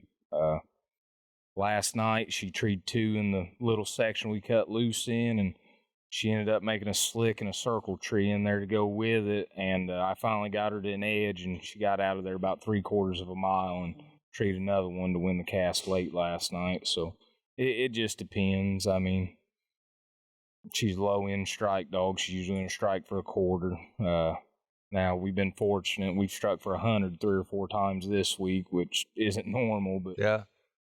So, I mean, but she's just, I don't know. She's nothing flashy. She just trees coons, and she's consistent. Yeah. What do you know anything about the other 2 dogs you're hunting against in the finals? Preacher Man, the ex-bred dog. Yeah, I judged Preacher Man in the semifinals of the TOC last year in the heads up cast. We didn't hunt very long. We didn't have very good cast, and I forget that boy's name, Caleb. Yep. Caleb ended up withdrawing pretty early, so I've not seen much out of him. That was after he got deep into the TOC. Yeah, it was in the heads up cast there. Then I actually drew Mike Nissley and the Bush Bandit dog at the zones last weekend. Oh.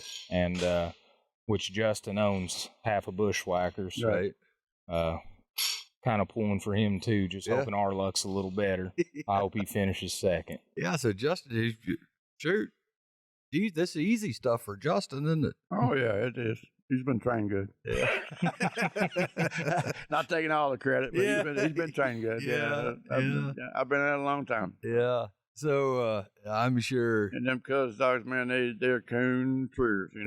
I've got a bunch of them. Me and Justin's got, I think, 4 Bushwhacker and Cookie puppies, and then we got some other dogs out of the same cross as Cookie.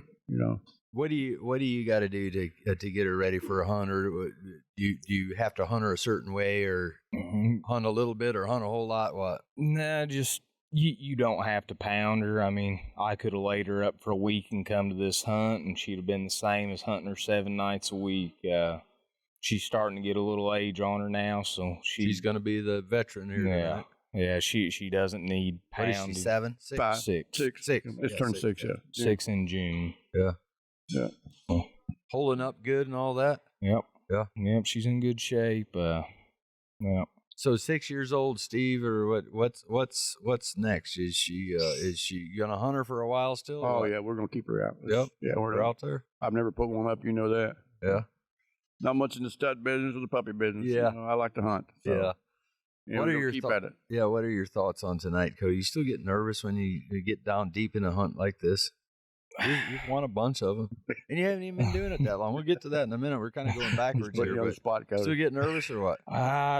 Not yet, anyways. No, I've been in enough of them. You know, I don't get real nervous anymore. But I've never been in the finals of a world hunt, so we'll see here come dark. Yeah. Well, hey, you're here. I'm sure. You know, this is one you want to win. You know, so it's not like you're. I'd rather win this one. I stopped and got him a bottle of Pepto-Bismol. Yeah. Well, hey, so let's going backwards a little bit. You've been hunting a good little while, but there's a lot of guys. You've done a lot of winning in kind of a short time. Yeah, I've been pretty fortunate. Got some good people's put some good dogs in your hand. You've had some good ones too yourself. Yep. Yeah, I hunted. Well, Doug Cundiff's my father-in-law, and I hauled his dogs around for a little bit and got some of my own and was fortunate enough to win a little bit. And then I've been hunting for the public for probably 5 years now, and I've been real fortunate. Everybody I've hunted for, you know, has been good guys, and like Justin and Steve, you couldn't ask for nobody better to hunt for. I mean, they take care of you like family. So, yeah. Everybody won't say that, though. Yeah, they're good to me. I'll put it that way. There you go. Hey, I haven't seen your wife. You got 2 kids too, 2 small kids. Are they coming up for tonight? Or are they just going to watch it on the live stream? Nope. They've already called me this morning and said they'd be watching the live stream. Yeah. My boy calls the pup Justin has over in Illinois this week, and he says that's his dog. And he called and congratulated me this morning, but he made sure to let me know his pup doubled up last night. Boy, when he came in down to Automotives, he looked like $1 million, didn't he? Yeah. All right, guys. Well, I don't want to hold you up here. We're several hours out here still, but hey, tonight's the night. Tonight's the big one. It's the last go around here at the World Championship. But you've definitely had a good one. See if Today's you my can wife's wrap birthday. it up. Today's my wife's birthday today, so this will be a good present for her. Hey, pick'ems. One more thing. We talked about the pick'ems here. We picked 5. Or did you do the pick'ems this year? You put Cookie in there? Oh yeah. I think I heard you talk. Yeah, I figured nobody else would have picked her, so I went ahead. I didn't pick none of them. No, I don't know how many picked her, but I know she's in the top 5 up there somewhere. I don't know. They showed the stats somewhere. I haven't followed that closely or whatever, but I know she's in there probably. So, yeah, I'm sure she's going to be pretty much the fan or the favorite going in, I'd say. But does that probably plays nothing into your nothing, doesn't matter, nothing. No, I mean it's nice to know people think that much of her. Yeah, appreciate them. Yeah, appreciate all of them. Past that, no extra pressure or anything. All right, Cody and Steve. Well, good luck tonight, and appreciate you being here and bringing some good dogs and putting them in the World Championship and some of our top end hunts like this. Thank you, Alan. Thanks, Alan. Yeah, there you go. You know, the one thing I will bring up is, I don't know if it was talked with Cody offset a little bit, you know, Cody about, what's next for Cookie. We all know she's just won a whole lot, and Cody's done a lot of winning with her. And he's talking, kind of like they're going to kind of take it easy and, give her, start hunting up some pups out of her, or another pup they have that's doing pretty well. But I think Steve kind of contradicted it then in the end after she won everything. He's like, oh, we'll be back, next year, even next week. We're going to take her to hunt next week. But yeah, but hey, it's good. Steve's been trying to win this hunt, and he's been hunting dogs for a long, long time, and 40 some years in the world hunts and this and that. And he finally wins one. So, yeah, you're gonna talk about that, Admiral. I guess you talked to Cody afterwards, but yeah, I was able to wrangle up Cody for just a minute there as we were kind of loading up trailers and all the all the live show stuff is done. And, and this is now after the final cast, after he'd actually won and he was named the winner. Yep. Yeah, I've got to see him win, and we talked about that final cast and how he was feeling and some of the emotions in it, and yeah, it was a good interview. Here's my interview with Cody Carter here after Snooki's Cookie won the World Championship. Hello, everybody. Sitting in here late Saturday night, actually 1:42 Sunday morning, and I'm sitting here with Mr. Cody Carter. And Cody, if I'm interviewing you right now, that means something pretty good happened to you tonight, buddy. You just won the World Championship with Snooki. Snooki's Cookie. How you feeling, bud? We're feeling pretty good right now. Still not sure really what happened, but yeah. Well, hey, you had an interview with Alan earlier. You guys talked a lot about the dog and maybe about your past history with the World Championship, and you got to talk to Steve Davenport and all that good stuff. So let's fast forward to tonight. Let's talk about the cast a little bit. Can you? Let's try with the first drop there. They're out of the truck. Bandit struck for 100 just after the minute, and run track for 4 or 5 minutes, and I finally got struck for 75, and I wasn't sure at the time, but Cookie and Bandit were in there kind of working around the same area, and Bandit got treed. She kind of slid out of there, I don't know, a couple 100 yards maybe, and weren't able to find Bandit's coon. I'm sure he had one. I haven't seen the dog miss since I've been drawing them, but she slid over there and just fell treed, and she ended up having one sleep down real low. Yeah, we pulled Bandit off that tree, and Mike cut him, and I thought I heard Preacher Deep. I think we may have heard Preacher Deep, and I told him, I hear a dog deep. Wasn't sure who it was at that time. Just wasn't paying attention really, to be honest with you. And they asked me which one, and then all of a sudden you just hear Cookie die on one 120 yards from us, and we got in there, and it took a little bit. You know, you guys shined that. It was probably 3 or 4 minutes into it before we found it. Old Dave Rice, backup judge, came around there and found it on the lowest fork. Yeah, I can't thank Dave enough. I was all over that tree, and I was thinking, man, I need this one bad, because I knew if I could tree that one for 200, Bandit had already been circled, and Preacher Man struck lower than I was, so I knew they'd have to tree 2 to beat me if I could find that one, and it worked out. That's right. They would have had a trade 2 for yours.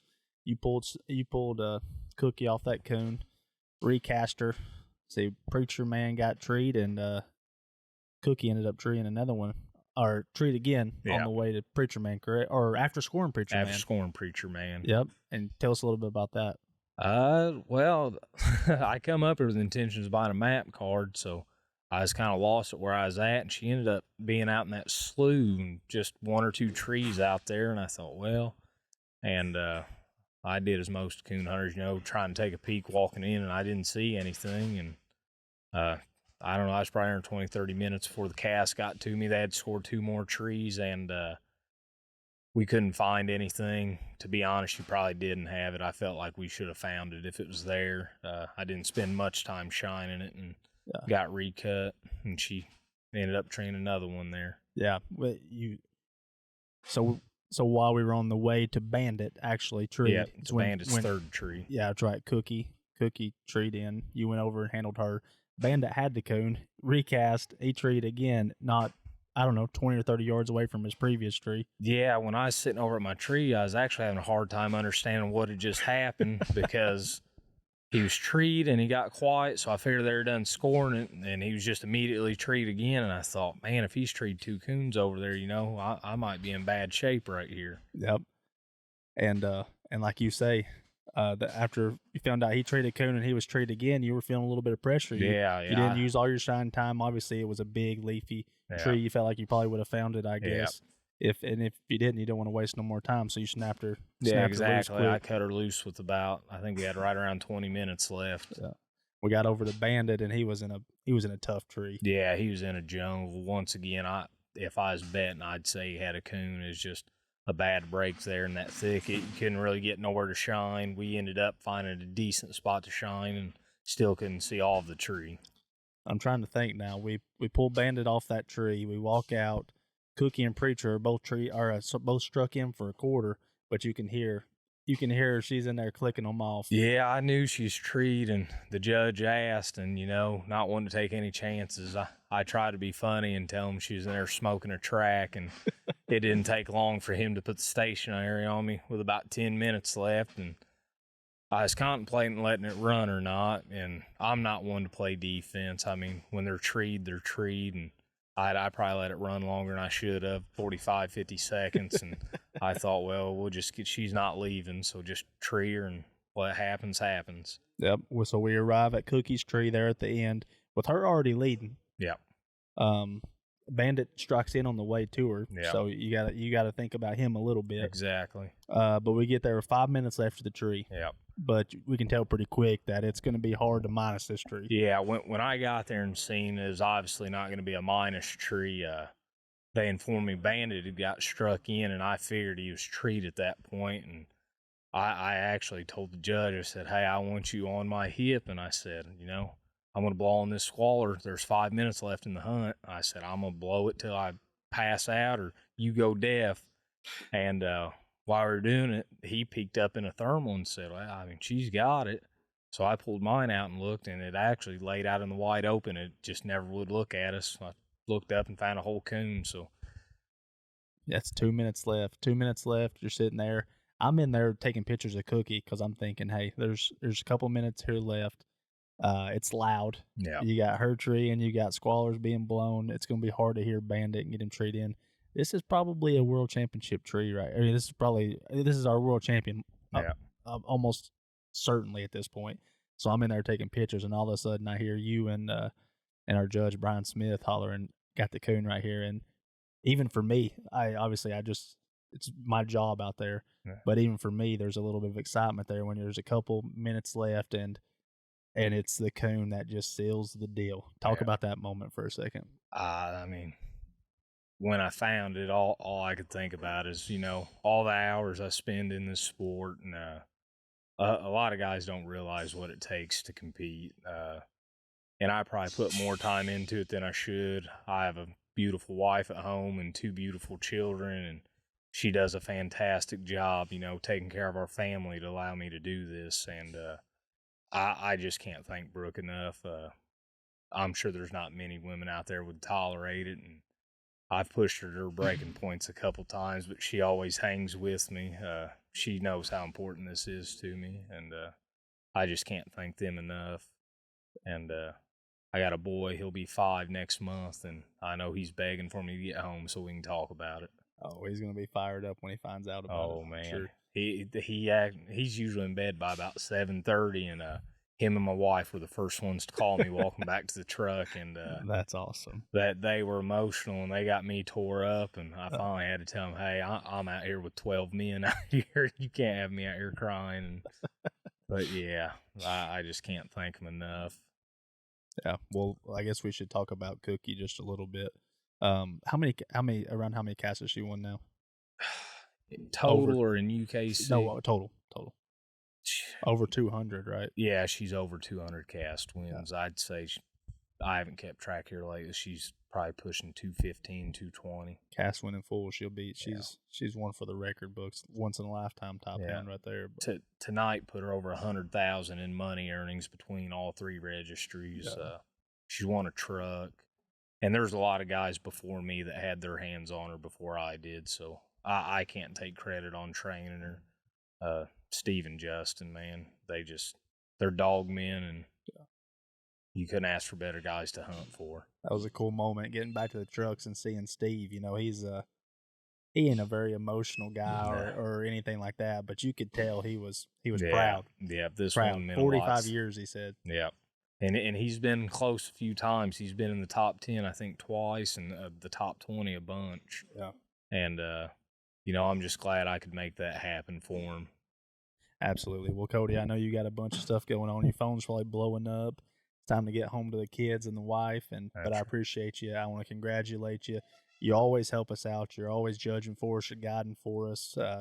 Big part of everything we do, and it had a lot of success. And you guys earned this world championship this weekend, so I want to congratulate you. Thanks, Trevor. And there we go. Cody Carter handling our 2023 Coonhound World Champion, Snooky's Cookie. Great run for those dogs. Just for the past few years, they've been on an absolute tear at a bunch of our major events, tournament champions. They were just in Autumn Oaks final cast a couple weeks ago. Now they make a run all the way to the World Championship. And, man, he's a hard hunter. The Davenports are hard hunters. They have good dogs because they put the work in.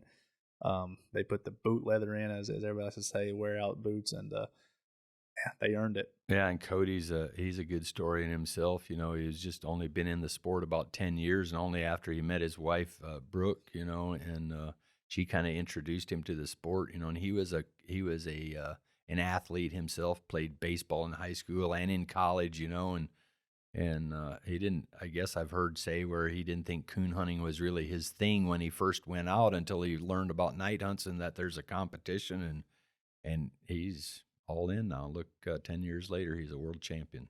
Yeah. 5 years in a row, he's made the top hunter of the world with 4 different dogs, and they finally won his world championship. And there's one thing I can say about him: if he wasn't in the world finals this weekend, he would have been judging for us.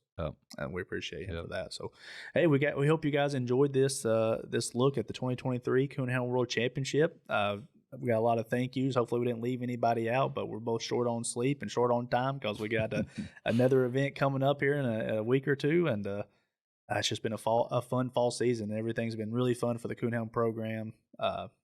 Been great. The one other thing that we mentioned here that happened at the World Championship, we kind of made the announcements for our Pro Slams, so you can see all that stuff on our website now. That's all been announced as well. But yeah, just a great weekend in Mount Gilead. Yeah. So there you go. Get your dogs qualified for next year, and we'll see you at the World Championship next year. There'll be a lot more details to come on that coming soon.